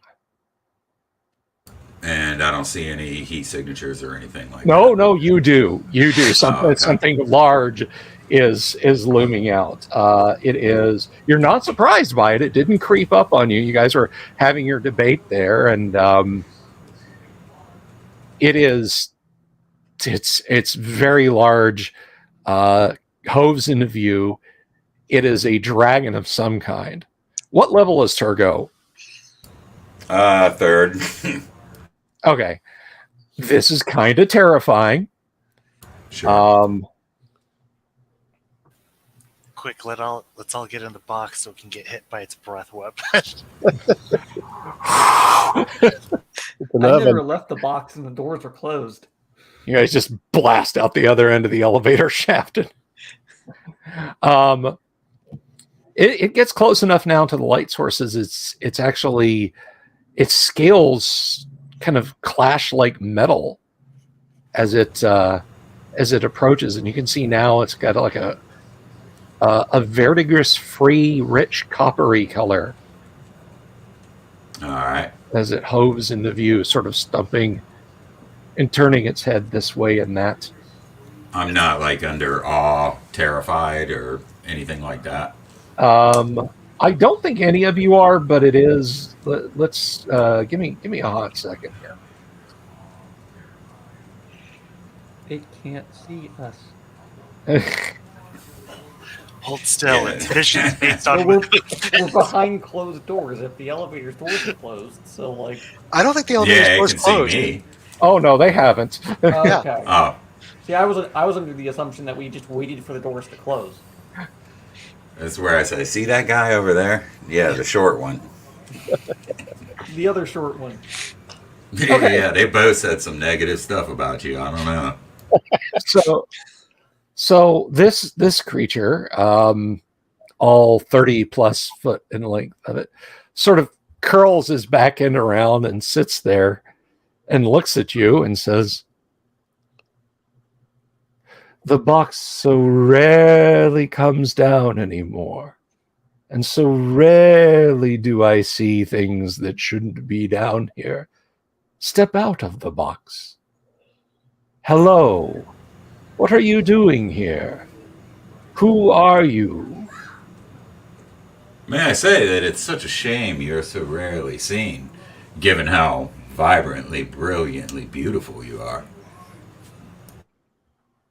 "Oh, well, that is very kind of you to say.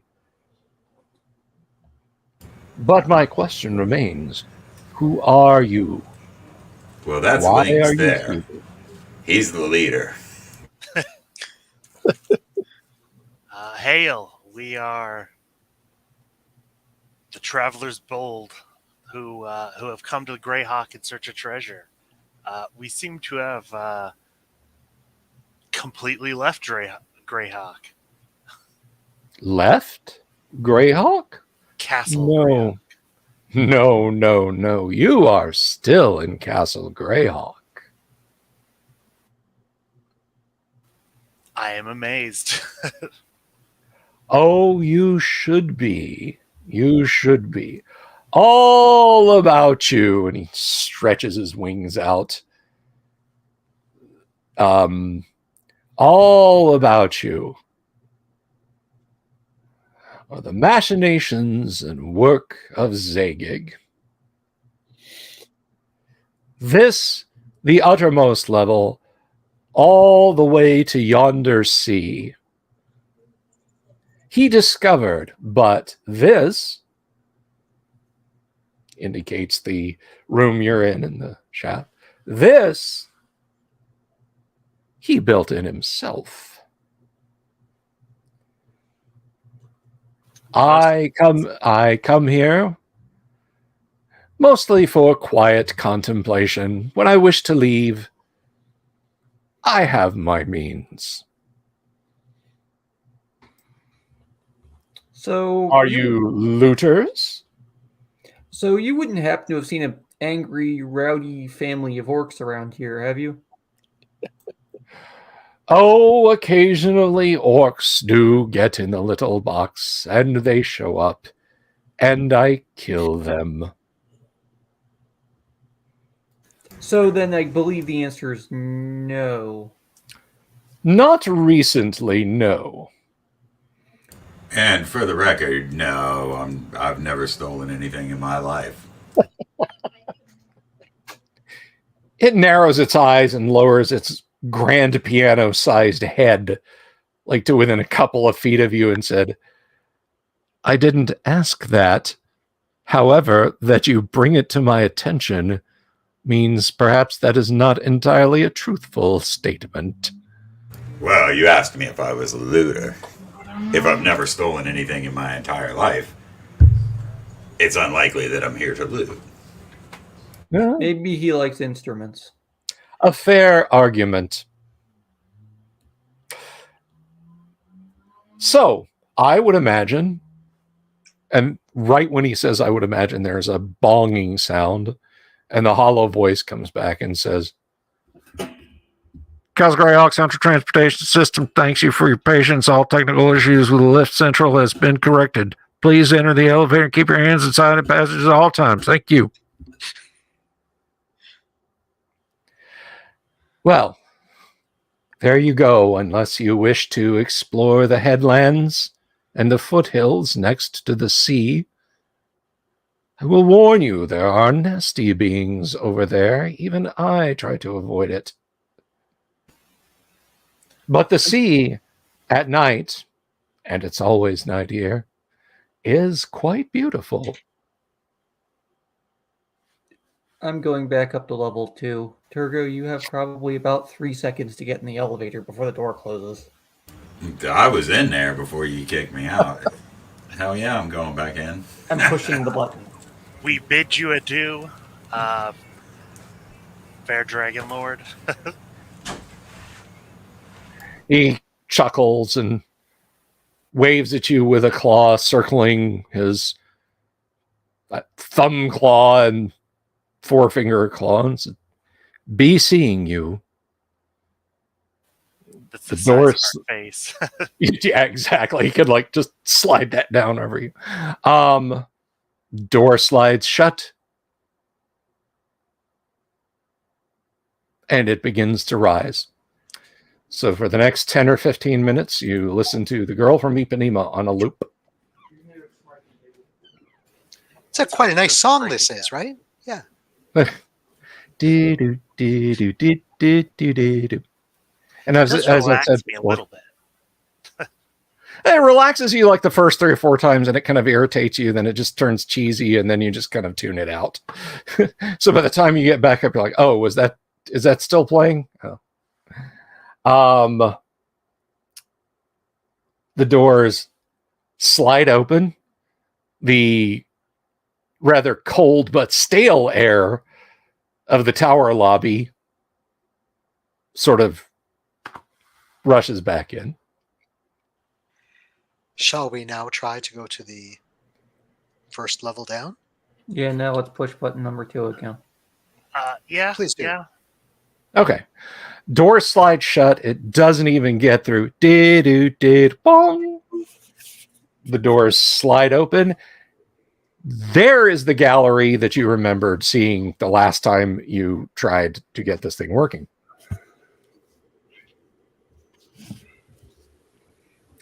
Okay, That's the kids. much smaller darkness that I love. Yes. Yeah, everybody out of the pool. The light spilling out of the elevator. You can see there's stone wall to your left. Furniture broken into flinders, tattered old hangings on the walls, piled up rusted candelabras. Exactly what you had hoped to see.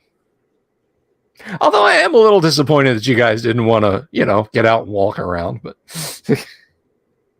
something, Nightmare Wonderland, something. I wanted my character to live for slightly longer than half the first session. When we can come back with an army, we'll ship it all down, and then we'll go Yeah. exploring. 8 people at a time. Just, like Starship Troopers, just establish a beachhead and start moving troops in. Go, go, go, crossbowmen! Copper dragons just kind of sitting there. All right. I just have to say, folks, I was legitimately happy when I rolled a wandering monster encounter. I was elated when it was a dragon, and I was just head over heels when it was a copper dragon. And your odds of running into a good dragon are actually really, really good.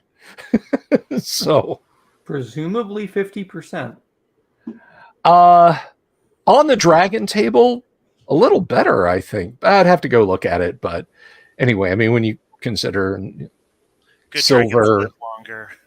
silver, copper, brass, bronze, gold. I All was right. just waiting to see the color of the scales. Yeah. Okay. You have a 20-foot wide gallery before you that runs presumably to the east. Dwarf, your sense of direction. Yes, that's east. About 60 feet. And in the lower right-hand corner, there is an opening that exits this chamber. And there is nothing in this chamber.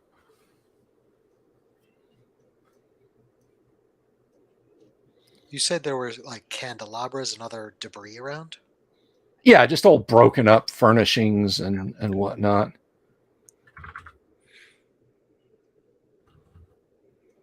Abner will just idly look at some of the stuff and Is there a door, or is it just all opening? In the far corner? Yeah, in the far corner. Yeah, it's just the it's just an opening. There's no door. Let's all file out and get up to that opening. And Turgo, what do you see in there? Yep. Safe first. Fighters behind. Yeah, beyond the edge of whatever torchlight will spoil the infravision, which I think we've settled on about 35 feet beyond. Yeah.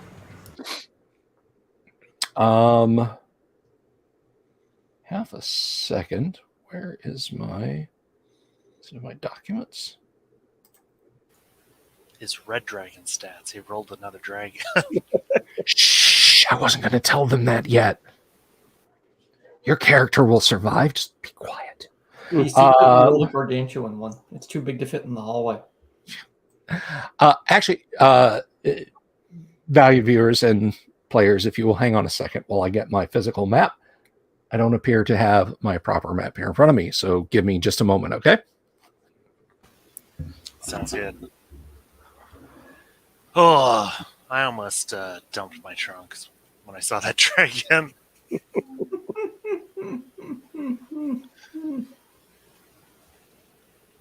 I was concerned with the elevator. I was like, is he really going to shove us into the situation where we're doomed for the entire session?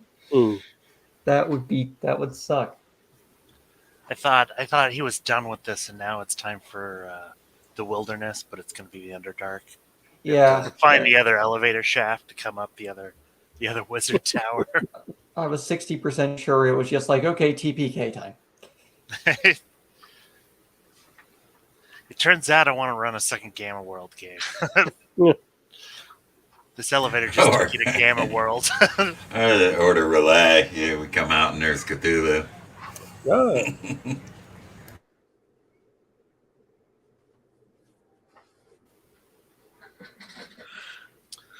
That's how you end a game with a bang. And never play with those players again.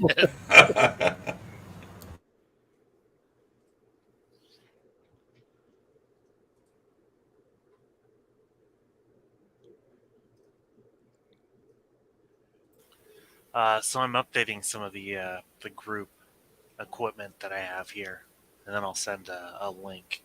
So if anybody wants to see it, it's in Google Docs. Cool.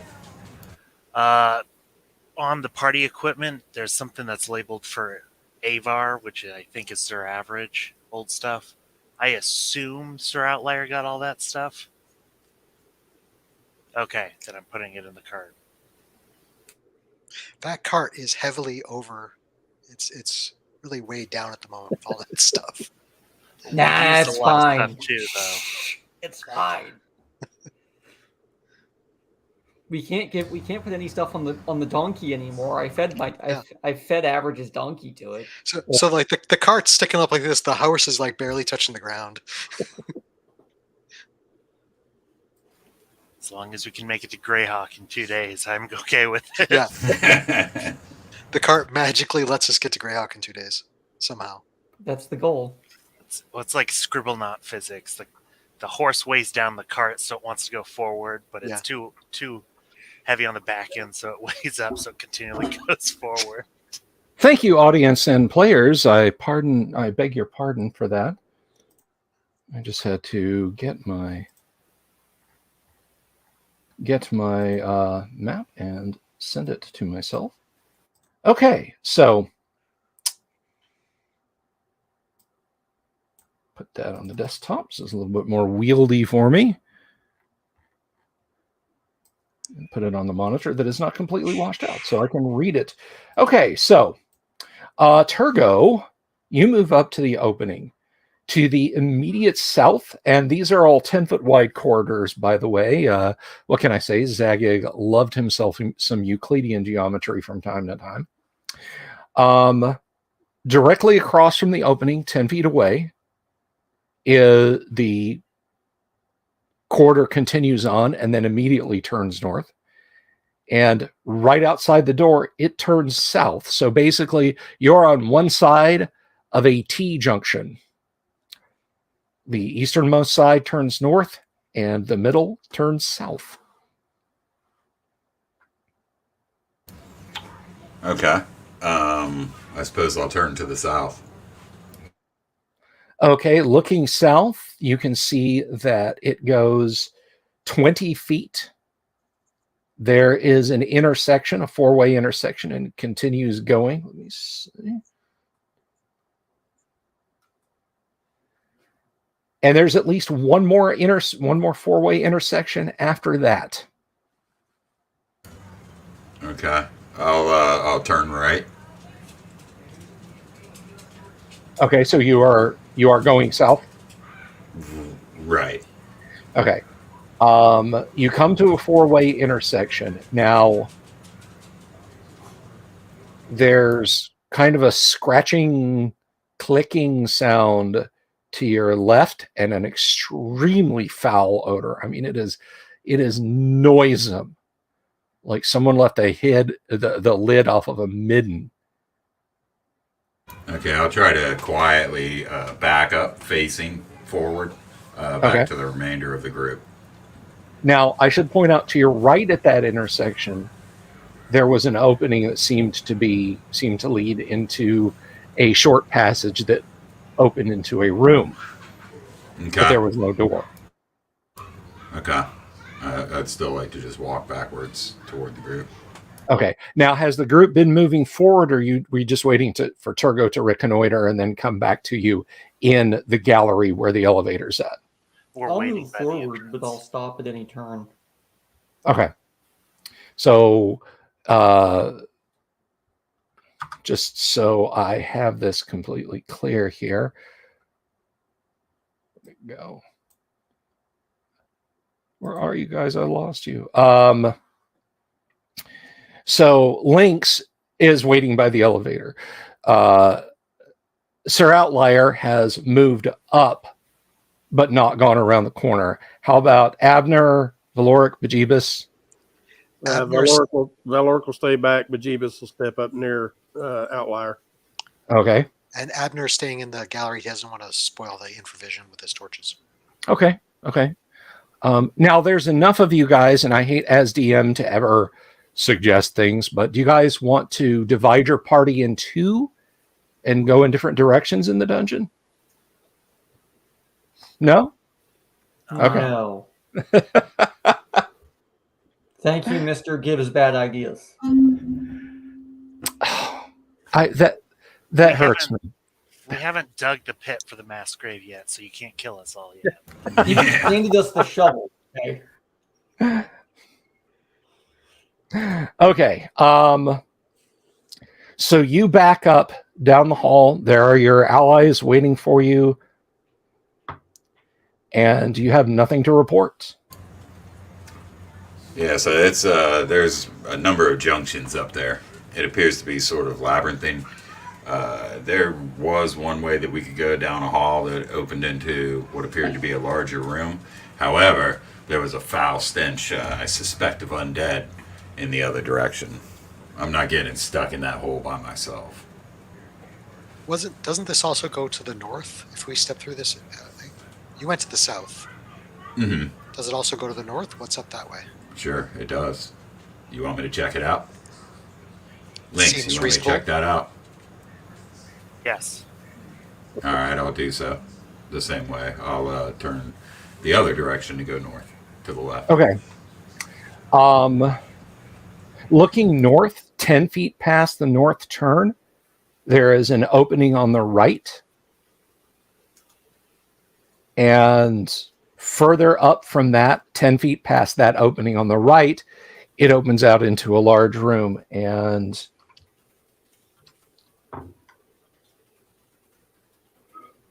yeah, it is an opening. You hear some guttural voices speaking in a language you don't understand. They're kind of having a, you're not really sure, kind of a debate discussion. Okay,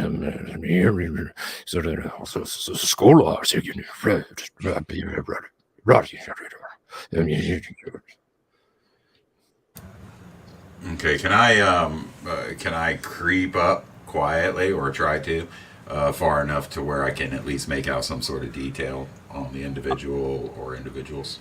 What is your move silently, sir? That would be a 27. A 27.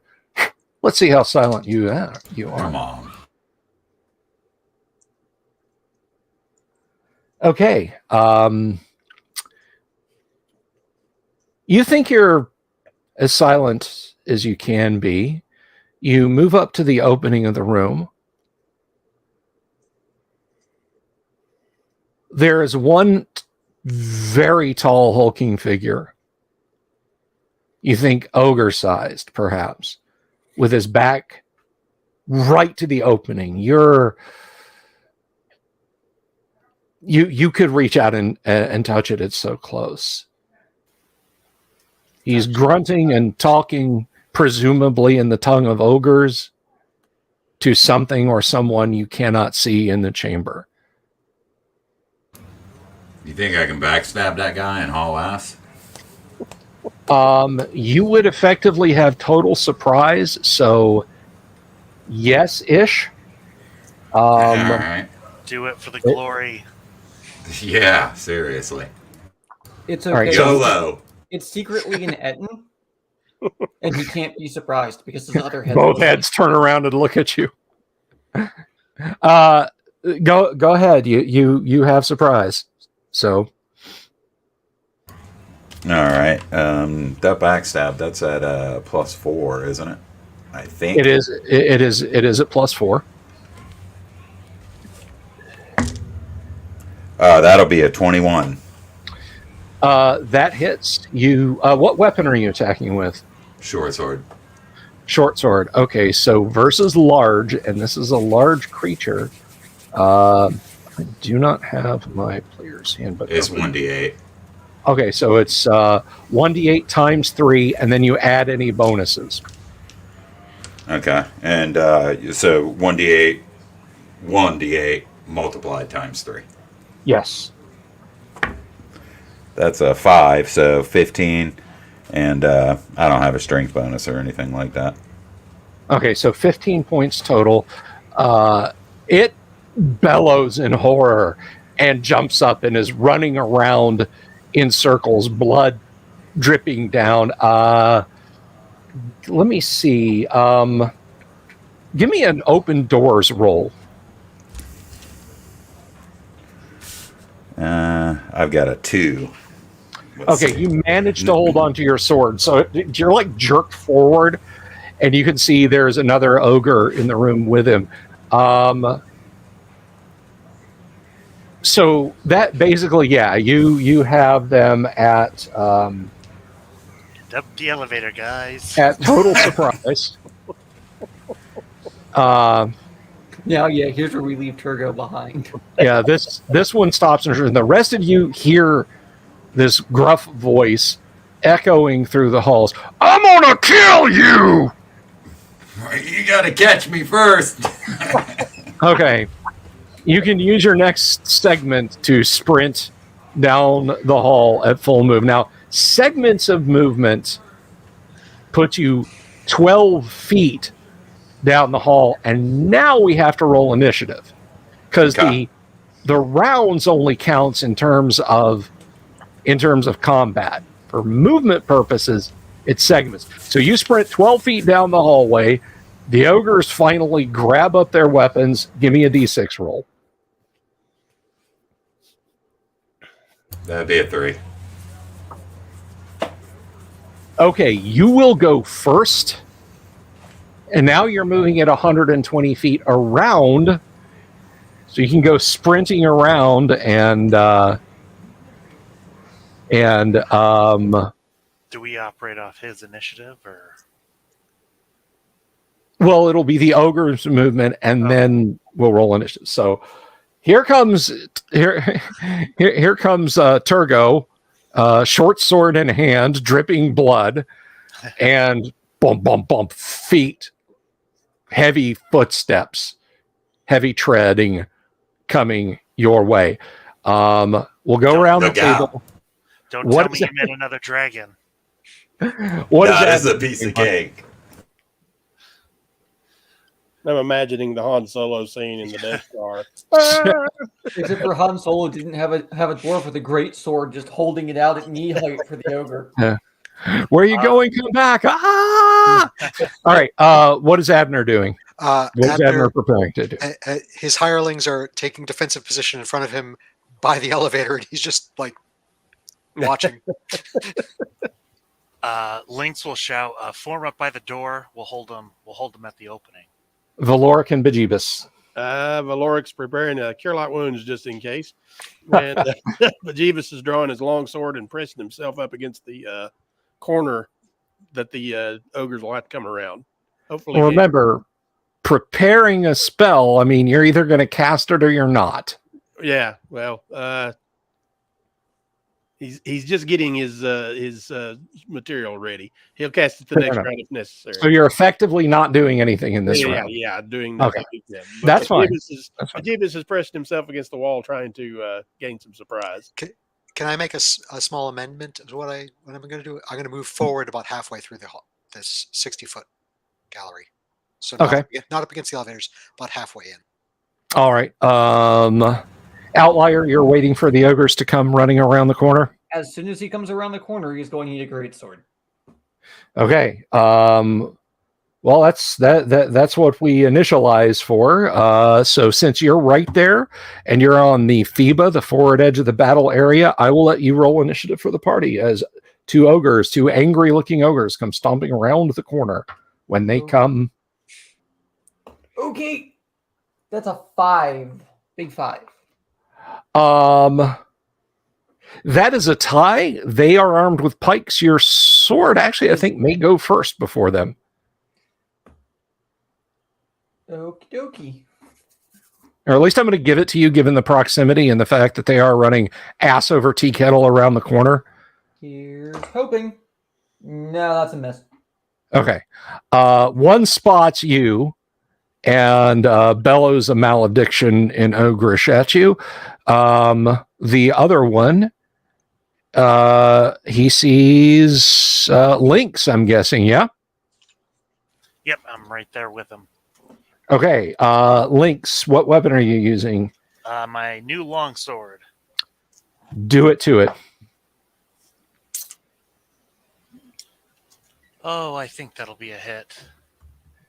Okay, and I hit AC 4, so yeah. Yes, you did. And I'm sorry, a longsword's D6? No, a longsword versus large is a D12. Yep. D12, oh. Yeah. Wish it was more than a 3, though. Okay, yeah, you draw a bloody gash onto his abdomen just above his thigh. Valoric. It was the magic one, if that matters. Bejeebus takes his slash with his longsword. Okay. Gets a big 10. Joy. That would be armor class 10. Never mind. Yeah, no. Yeah, I don't think I didn't get anything for surprise, I guess. Okay.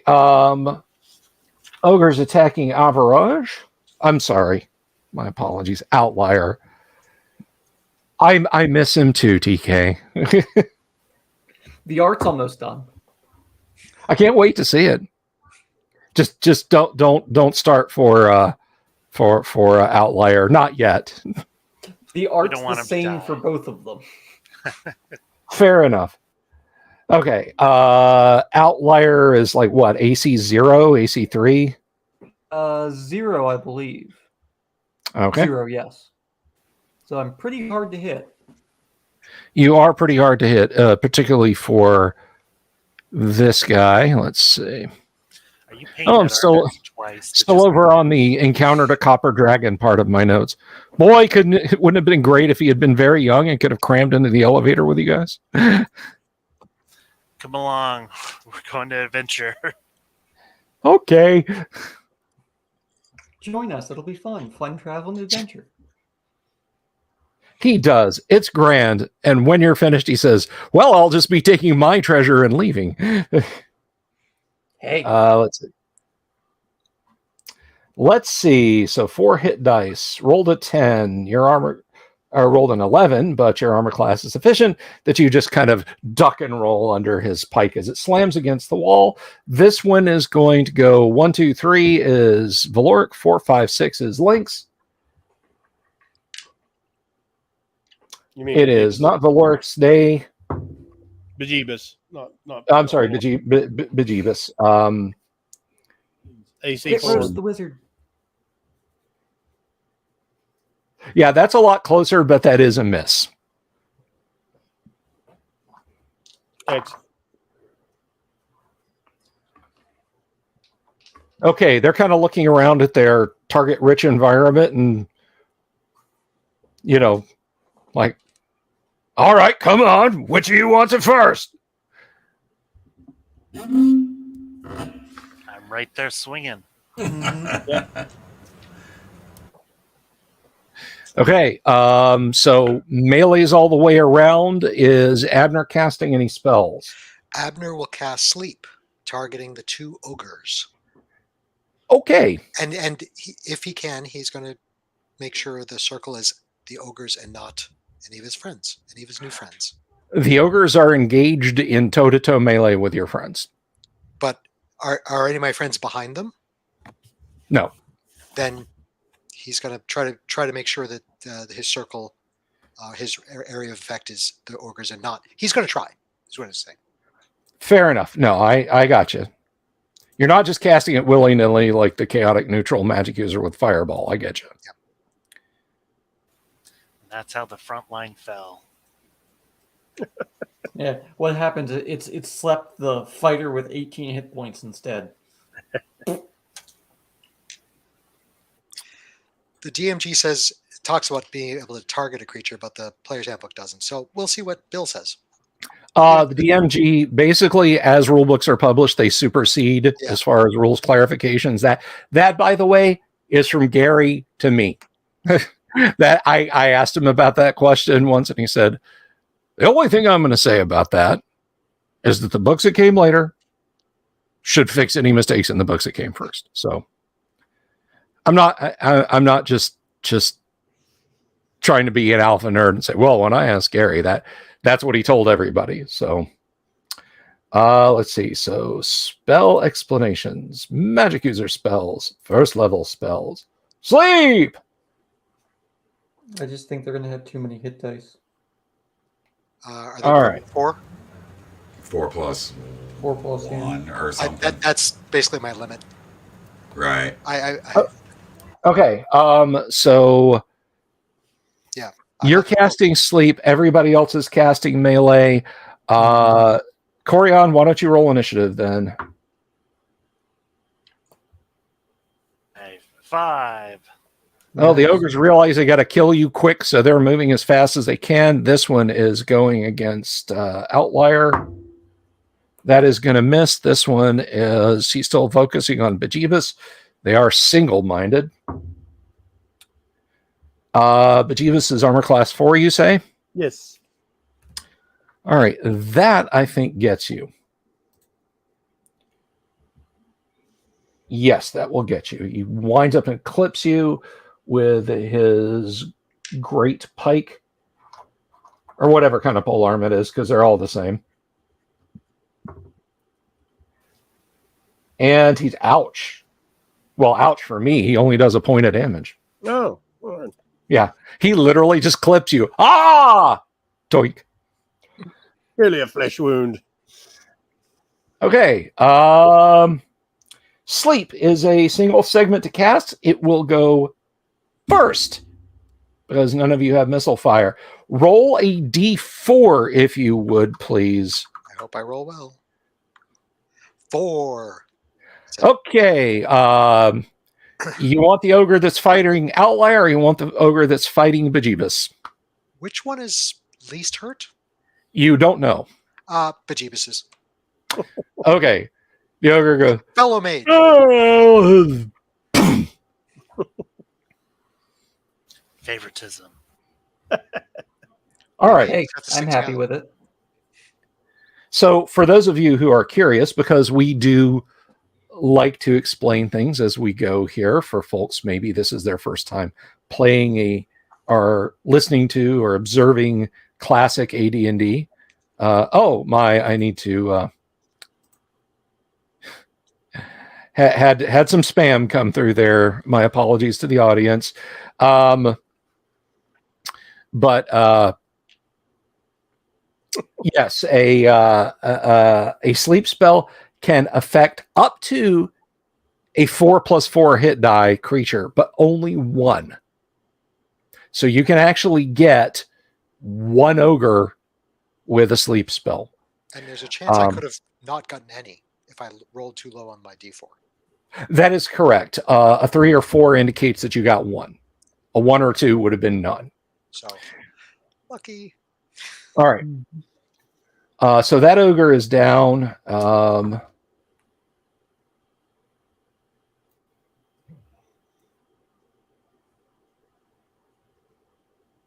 What is that? Wow, okay. The other ogre bellows in rage and said, you killed my brother. Now I'm gonna kill all of you. I rolled 100. I rolled 100 on his morale. So even with negatives. Top of the round, what is Abner doing now? I think I don't think I anybody guess Wait. no, and no one Hold else. the No one's phone. attacked. Yeah. Oh, that's Oh, right. yeah. I'm sorry. Sorry. The Jeebus is going to put this sleeping one out of its misery. Automatic hit for 2 times normal damage. So 2d12. Yes. Long sword. Is that also the one that's next to Lynx? I mean, yeah. You know, there's 2 of them. There's 3 of you, so he's nearby. Okay, then I'll attack it. I do 19 damage to the one in front of me. Okay, Sir Outlier, you kill the one in front of you outright. The others, you hack the sleeping one to death. Okay. Well, that worked pretty well. Huzzah! I will look in pleasant astonishment at the asleep and dead ogre and go and look over at Bejeebus and go, why can't you do that? Damn. I used my sword But why can't you do that? because I haven't studied that spell. Abner, you now get... Abner share. Yeah. For reasonable remuneration, of course. Of course. Of course. I think the reasonable remuneration will be us being able to do that more and keeping your ass alive. Start filching the pockets of these ogres. I'll stand guard. Yeah, I'll search too. Okay. The ogres.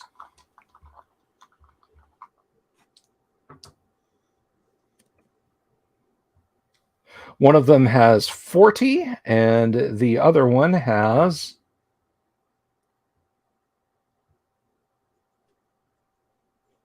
3 and the other one has they both have 40 gold pieces each. Ooh. A total of 80 gold.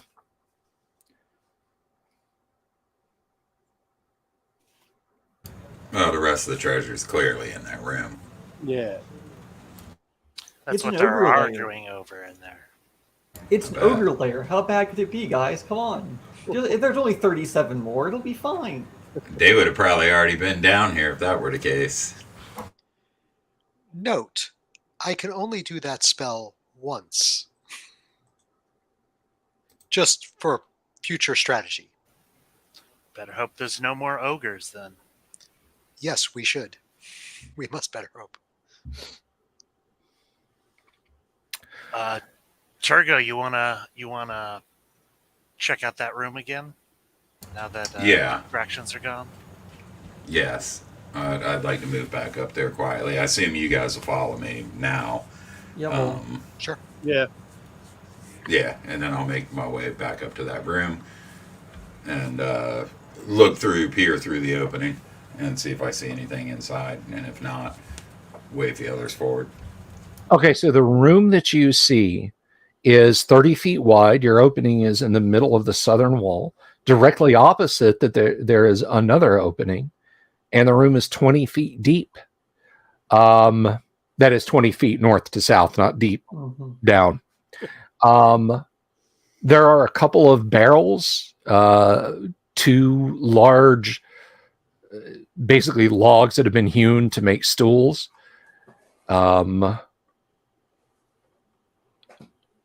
There is some demi-human, humanoid, part of one anyway, from the waist down, that has been spitted on a roasting spit, but there are no coals. It's not being cooked. It's ripped in half. It looks like it was maybe a gnome once upon a time. Hey, it's a gnome. That's not cannibalism. As we came up to this room, there was a passage, I think, to the east we would have passed. Yes. Just curious, by torchlight, was there anything to be seen down there? At a glance, it is 20 feet to the east and ends in a wall. Okay. You're not sure, but you think you saw some writing on that wall. We'll come back to it. Okay. Going with we the have rest of seen the people writing today. on the wall, kids. Hey, Lynx, you Okay. gotta check out that barrel. That's what I was thinking. No. I'm the leader now. Valoric, go check out that barrel. I don't remember Jeanin ordering you to check out that barrel. You did it on your own. Well, you can't remember because you're out. That's right. Jeanin What said is one this? of his cousin What- letters. What sorcery is this? Eventually, we're going to cast Speak with Dead on all of our previous characters. It'll be great. Valoric and Bajivas go and check out each of the barrels. One to each of them. One is about half full of very rank and skunky smelling brew.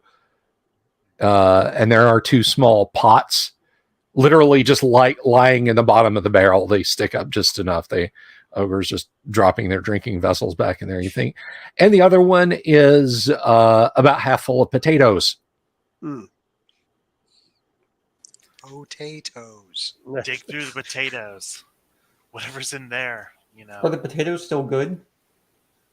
I mean, not Roll for particularly. freshness on potatoes. I was just going to take a half dozen so I didn't have to go through another day's ration. Just walk Okay, around chewing a well, potato. the potatoes aren't particularly good. Some of them have started to sprout roots and whatnot. Don't eat the dark spots. That's poisonous. I think that is shit. Yeah. That's what happened to all my brain cells. So yeah, you can get a sack of very bad potatoes. I mean, they're just they weren't dug up the day before yesterday or anything.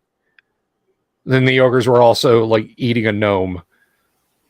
Might have even been dead when they started. You don't know. Anyone want leg of gnome? Gnome No. and potatoes. I guess Bajivas is going to go down that other corridor and check out the writing on the wall. Okay. It is a bare stone wall. There are a few broken crocks scattered here. A couple of diagonal and straight lines on the floor. It looks like someone threw a piece of chalk at the ceiling here extremely hard to the point where, it kind of left like a clod of bluish chalk above you, but it's like you almost would have missed it without careful study. But painted in very crude letters on the wall in red paint in common, it reads, "Overthinking." I'll call Abner over, have him take a look. It says overthinking. Yes.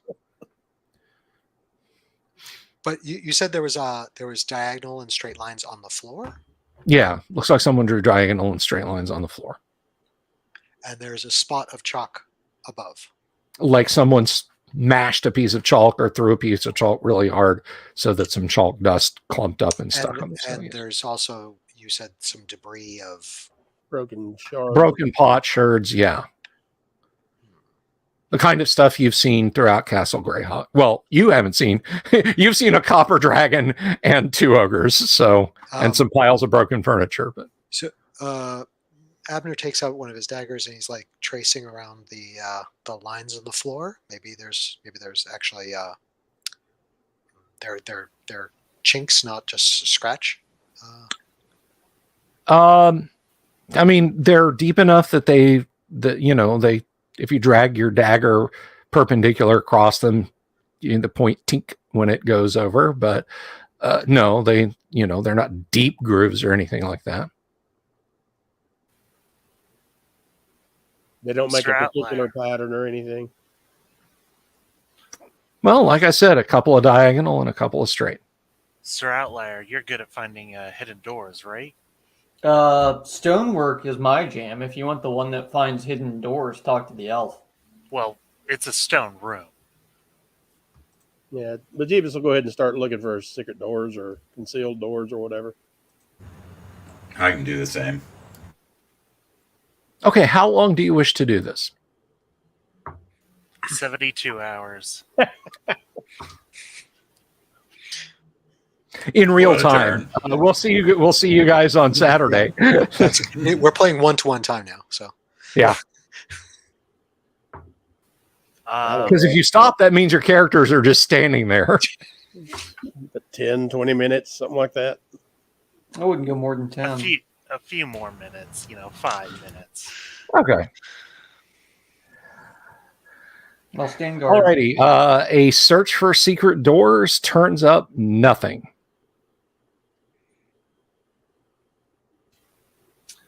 Well, the only other thing I can think of is somebody scribbled down this sigil. Either the sigil on the floor or the sigil on the wall. Abner will sort of sketch out the scenario, make sure he takes notes of the lines, and perhaps it'll come to us later. I think Okay. the ogre was just being a drunk idiot. Perhaps. I had a question about the ogre's room. There's lunch, a barrel full of potatoes and beer. Mhm. Was there like their nest? I'm not a nest. Their, No coffee. beds, if that's what you're asking. No, nothing like that. Okay. So where do they sleep? This was their kitchen dining room area. Well, let's proceed to the next room and find out. Yeah. Or go back to scouting. Because the reeking room was their toilet, so we don't have to investigate there. That was to the south. Okay. Yeah. Are you continuing north Scratching beyond this and chamber? breaking. I believe that was the plan, to continue north out of the ogre Okay. chamber. The ogre's So there's a 10-foot long section of corridor, and then you come to another intersection. You've got a hallway to the left that runs 30 feet and then turns south. The hallway to the right goes 40 feet And there is a windlass on the wall, 30 feet down. 10 more feet down, there is a portcullis. And you think there's another one beyond that, but that's kind of getting towards the end of your light sources, so you're not 100% sure. Due north is the corridor continues on, but it takes a sharp turn to the northeast.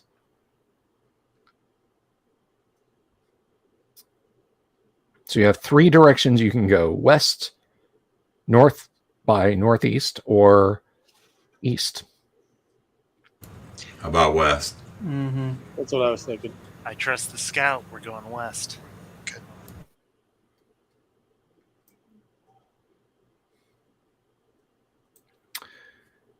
Okay, going west and turning south, you're in a gallery that is very similar to the one you entered this this dungeon level in, except there are no piled up bits of detritus and what have you. It seems to be about 60 feet long.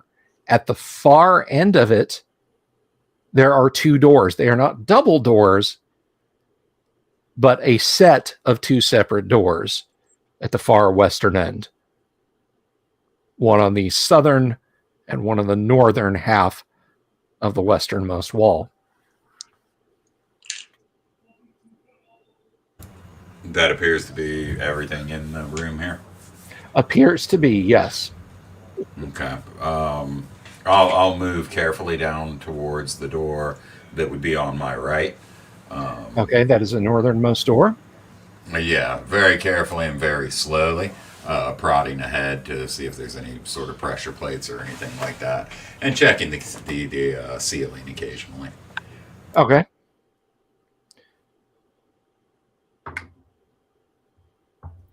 Alrighty. You stand before the door. It is of typical construction. It is oval, or not oval. I'm sorry. It's arched. It's wooden. It's about 8 feet wide, banded with iron. You know, Right. the usual dungeon door. Yeah, does it appear to be locked? Well, it's closed. You don't know if it's locked. Right. Does it have a locking mechanism that I can see? No, it does have a pull ring on the right-hand side, and it looks like it opens outward towards you. Right. All right. I'll look over the door very carefully and see if I see the presence of anything untoward.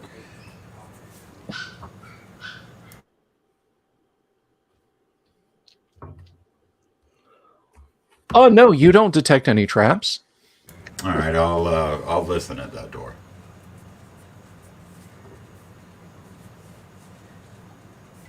No, you don't hear anything either.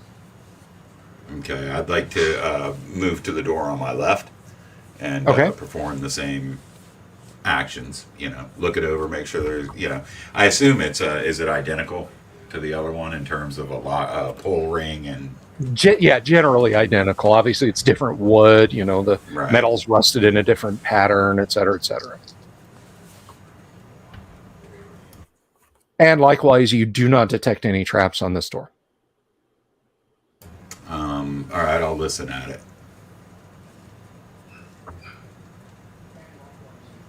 What is your hear noise? 20.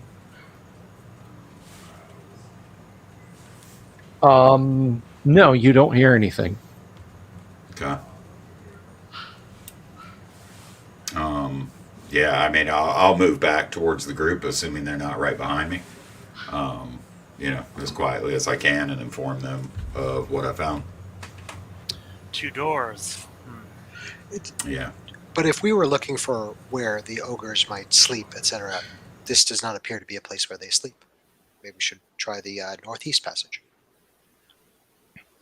I agree with that kind of thinking. I Sure. kind of want to check our rear before we continue on. Well, we've already left our rear open with the northeast passage and the east passage and the southern passage, so we wouldn't be making it any worse by leaving these 2 doors unchecked. But Yeah. I defer to you with your... No. That's what I'm saying. Is let's go back. Ah. Yeah. I understand.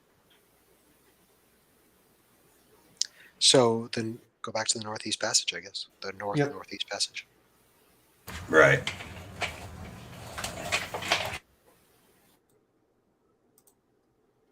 Okay.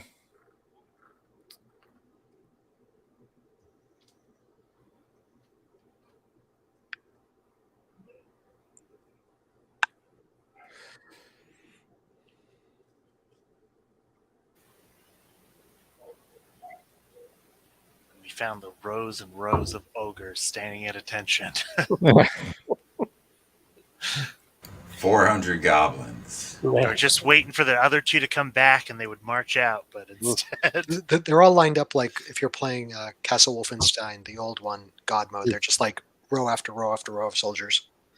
Okay. Just all. As you guys are headed back down the hall, you're like, it is a different reek, but your nostrils are assailed by a horrible, just horrific, oily scent. Turgo,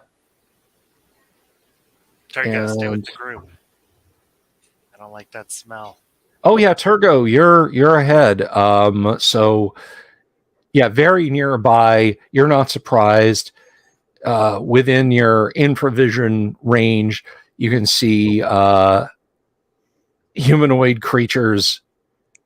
The smell is overpowering. They see you. They aren't surprised. They're hissing, and they seem to have some kind of long arms in their hands. What do you do? I run back to the guys. Okay. Go ahead and roll initiative, please. That's a 5. Okay.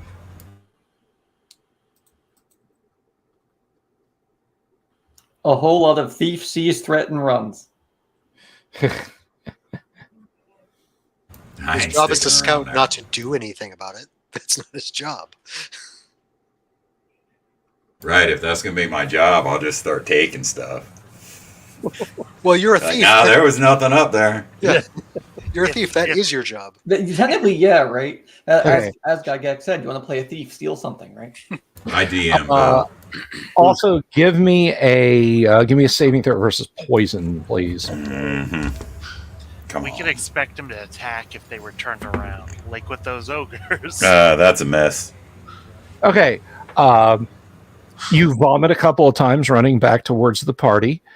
You get 12 feet, and you're just kind of a marathon runner who just like blah. You're just kind of shaking all over. That's how bad the smell is. So you won initiative. You move back to the group. Turgo comes running back towards you. He is vomiting. Kind of stopping and leaning against the wall. Yeah, you're Eating pretty the sure. potatoes.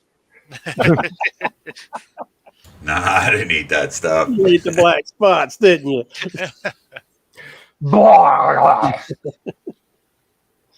How many? Did I tell you how many there were?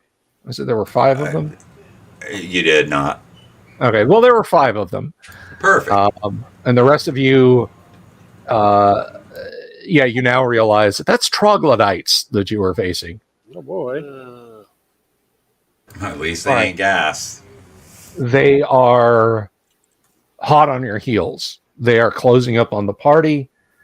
Everybody give me a saving throw versus poison. Dwarven Constitution does count, by the way. Do I need to make another one? Or No. Right. You're It's basically, durational. you're going to temporarily lose a point of strength for the next 6 rounds. I rolled Perfect. above a 6, so I'm fine. Okay. Abner failed. One of his hirelings failed. The other one, I assume, succeeded with a 19. Oh, okay. How about Valoric and Bejeebus? Let's see. Against poison, Bejeebus. Valoric actually made his save. 20 and Bejeebus did not. Okay, Bejeebus. Yeah, you feel sick. Yeah.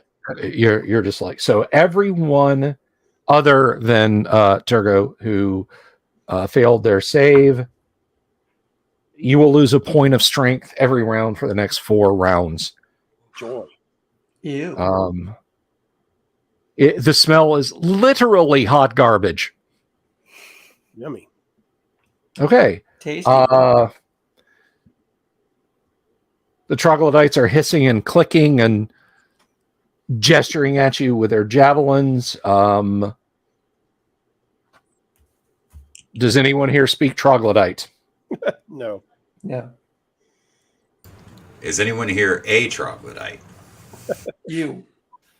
Oh, Well, I knew that. yeah. Okay. Their hissing gets more and more aggressive, and they're moving towards you, and their bug yellow eyes, and they're kind of, doing yeah towards you. What do you guys intend to do? Mark, what is Abner doing? Wish he had another sleep spell, I'm guessing. Yeah, definitely. But hirelings defensive wall around him. We're backing away, and if can, Abner will be grabbing one of the oils out of the hirelings pack so he could at least throw the oil. Okay. Valoric and Bejeebus. Valoric's gonna go ahead and whip out a flask of oil as well. Okay, Turgo. I'm sorry. Go ahead.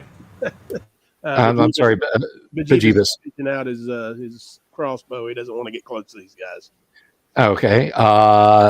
Sir Outlier. I have a sword. Understood. Lord Corion. I'm going to be swinging my sword too. Alrighty. Let's see. Who hasn't? James, roll initiative for me. 6. Got a big 2. Okay, they will go first. They are lunging at your skirmish line with javelins. So one on Bejeebus, one on Outlier, and one on Lynx. That is a miss on Bejeebus. That is a hit on Outlier, and that is a miss on Lynx. Damn. Good for them. Outlier, you take 4 points of damage. Yeah. Slatch. Counterattacks. Missile fire goes first. Got a 9. That's a miss. Does that include oil being thrown? Flaming oil? Yes, that is. Okay. I got a 16 with a short bow. Abner missed with his thrown oil, so. Okay. What happens Valoric hits with oil. Okay. I thought you said you missed. That was Bejeebus' crossbow. Oh, okay. All right. Bejeebus crossbow misses. Valoric hits with the oil. Turgo hits with bow. Somebody missed with oil, right? Yep, Abner missed with oil. Okay, let me see here. Let's do a quick splash and see whether or not you accidentally set a party member on fire with a splash. I hope Oh not. boy, the hot garbage is going to smell like hot burning garbage. You're right. It's literally going to be like hot garbage now. Maybe it's like burning sage. It'll clear the air. No, burning troglodytes doesn't make them smell better. Burning sewage will clear the air. What the hell's that? That's Turgo? that's what I thought it was. An odd Oh, coming down. oh the yeah, hall. one of those guys. That's cute. All right, 5 feet left, so it just smashes high up against the wall on the left and just kind of drips down. It does light the place up quite a bit. The troglodytes don't like that. So crossbow damage and bow damage, or rather, bow damage and burning oil damage, please. 6 points on the oil. Wow, Bow really? damage was 2.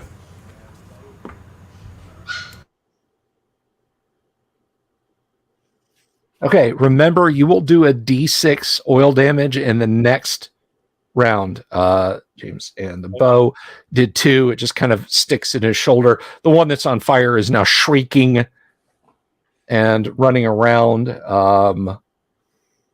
like batting at the flames. It's obviously in agony.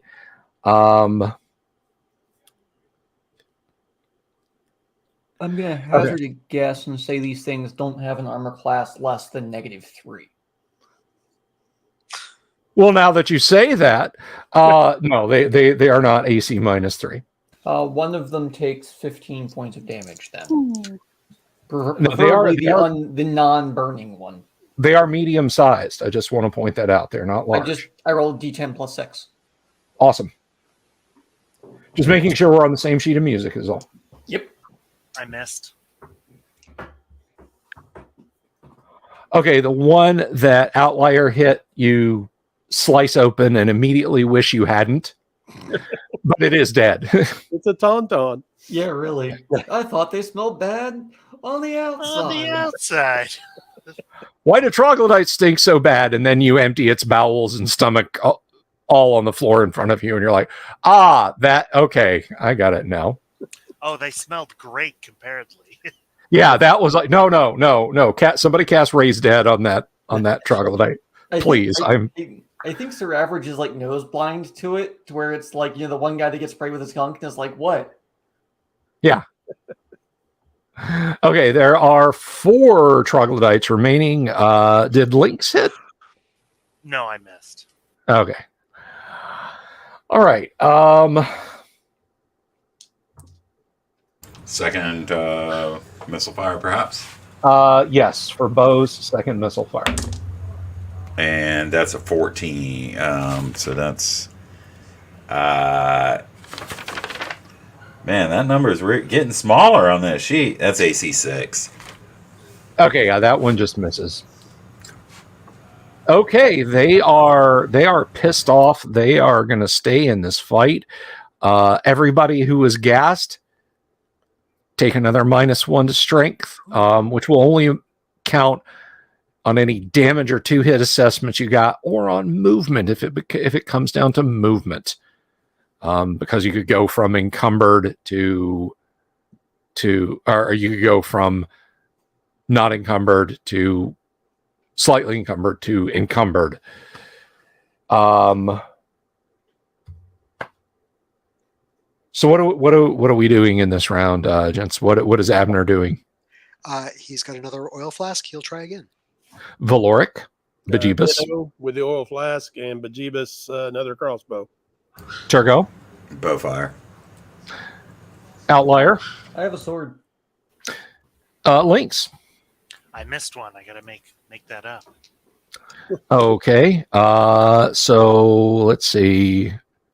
Who haven't we called on in a while? Mark, roll initiative. 2. The party will go first. Missile fire goes first. Oh, and James, roll your other D6, please. 1 more point of damage. Okay. I missed again. Unless a 9 hits. A 9 does not hit. No. Dadgummit, keep tapping the wrong letters. Let's do a splash. See if you set any of your friends on fire. Another miss with a crossbow. Okay. That oil, too, smashes up against the wall and starts a conflagration. At least I'm not damaging my 18 own. for Valoric. I'm sorry, what for Valoric? 18 for his oil. Wow, yes, that will hit. You set him on fire. 2d6. 2d6. 8 points. Okay, yeah, that troglodyte is screeching and hissing and like trying to put the flames out, but its skin is sloughing off. It's not a pretty affair. So that ends your first missile. First melee, please. Does an armor class 7 hit? No. Okay, then that's a miss. I hit for 7 damage though. Okay, and you had missed that one. I hit one on the first round, missed on the second round. Oh, okay, all right. Well then, yeah, that will slay it. There are 3 troglodytes left. Bejeebus? He missed. Okay. And second round of missile fire for anyone who has a second shot.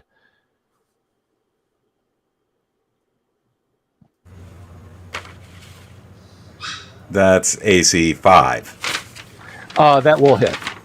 Excellent. 1 point of damage. Okay, one of you, like a bolt flies past your ear close enough that you can hear it whiz by. Zing, stick. Okay.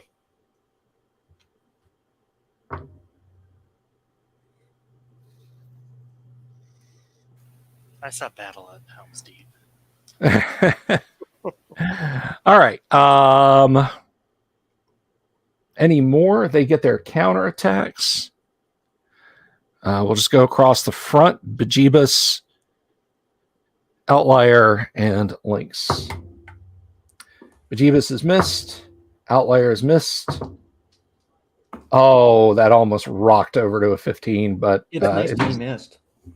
That is a miss. I know what they're doing in the next round. What are you gents doing in the next round? Murder. Hack and slash. I will press my luck and throw another oil. Okay. Valor's going to do some healing on anyone who needs it, and Bejeebus is going to try another crossbow. Alrighty. Turgo? Bow. Okay. And those of you that are casting sword are casting sword. So how about it, TK? Roll initiative for us, buddy. Let's see. And that's a 3. Okay.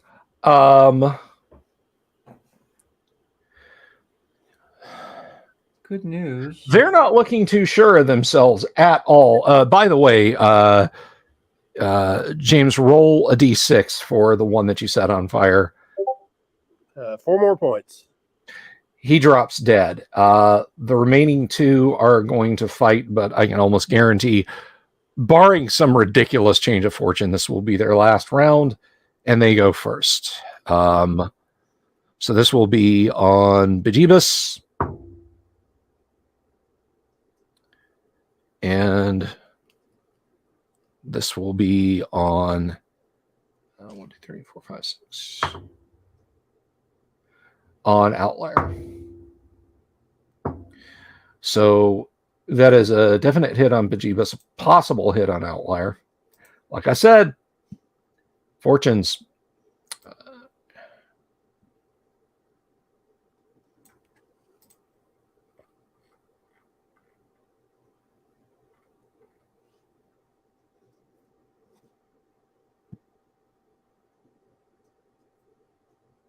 So that is 2 points on Outlier, 6 points on Bejeebus. Ouch. He leans in with that javelin and rams it into your gut. Yep.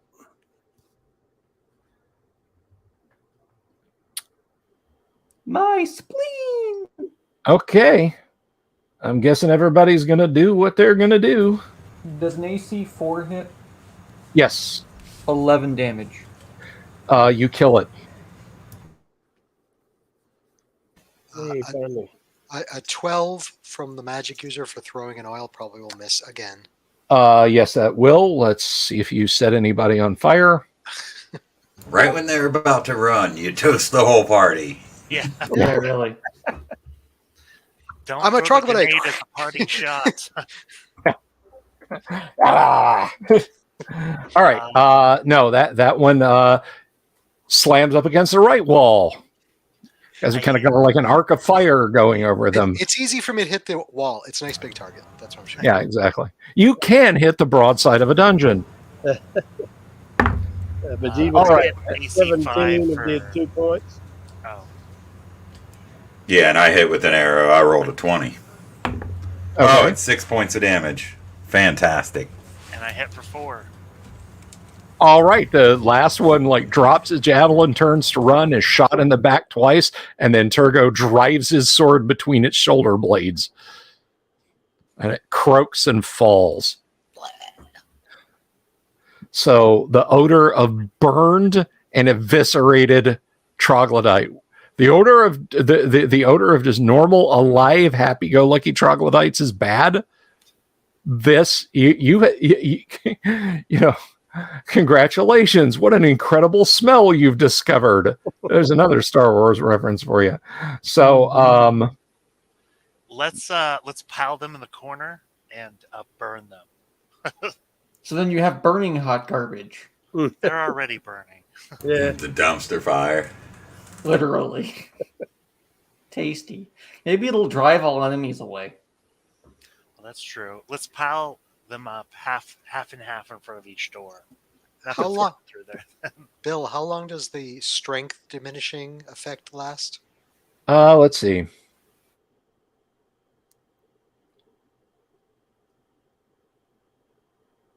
So that was 5 rounds of combat. Mm-hmm. Sounds right. Okay, so for those of you that it peaked out in the 4th round, it will be 8 more rounds before that, before you're feeling well. Turgo got hit for 6 rounds of it, so it'll be maybe 9 more rounds. Ew. Not a big effect on that. Kicking about, do I see anything in the room that the trogs ran out of? That you just ran into them in the hall. All right, you- let's all draw straws to see who has to dig through their pockets to find treasure. Well, that's why I'm just going on ahead. They have pockets. they have Pocket flaps. hadn't been invented yet. You don't want to know where they keep their treasure. Yeah, the troglodytes have flaps. That's disgusting. Well, if you guys search them, you don't find anything other than a disgusting, greasy And mucus covering them. And so standing there near the intersection, which has spilled troglodyte internals and burnt troglodyte corpse laying on the ground and so on, we will pause until next week when the party continues their interesting adventures in Castle Greyhawk. I hope our wonderful studio audience enjoyed that, and I hope our players enjoyed that this evening. And something came up, and I do want to mention this, is this was brought up to me by one of the players that so it kind of came third hand, and I want to make sure that I understand this completely. But the audience member mentioned that they were enjoying it, but they were utterly baffled and confused, I think, from the mechanics and what was going on and everything. And to that I say, please ask questions. Please do. If you ask a question in the chat, I will do my best to answer it. If ever you're watching the stream, because I understand AD&D can be a little dense. It can be a little impenetrable from time to time. That's one reason why I love it so much. But so please, if you have any questions about how we do, please feel free. Just ask. You can ask right here. You don't have to super chat. You don't have to, what have you. And we have a very fun time over on the Discord. I don't think I've shared the Discord in a while. So let me do that.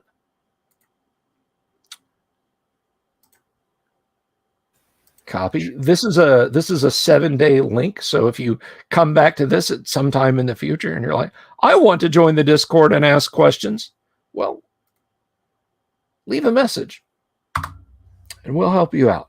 So I hope everyone enjoyed tonight. Group, Fantastic. you have fun? Oh yeah, Wonderful. great. Thank you. As always. I survived. Woo. Yes. And you guys got a little peek behind the curtain, a little glimpse at the uttermost depths of Castle Greyhawk, and you lived to tell the tale. Wasn't that worth the price of admission? That could have gone very wrong. Sure could. We're not but out of there yet. It could have gone very right. It could have gone very right. Anyway, thank you to our audience. Thank you to our players. Have a lovely evening. I will be back tomorrow evening with co-host Kyle Schuant, where we're going to take our usual irreverent tongue-in-cheek approach to all the important stuff about D&D. Y'all have a wonderful evening and good night. Good night.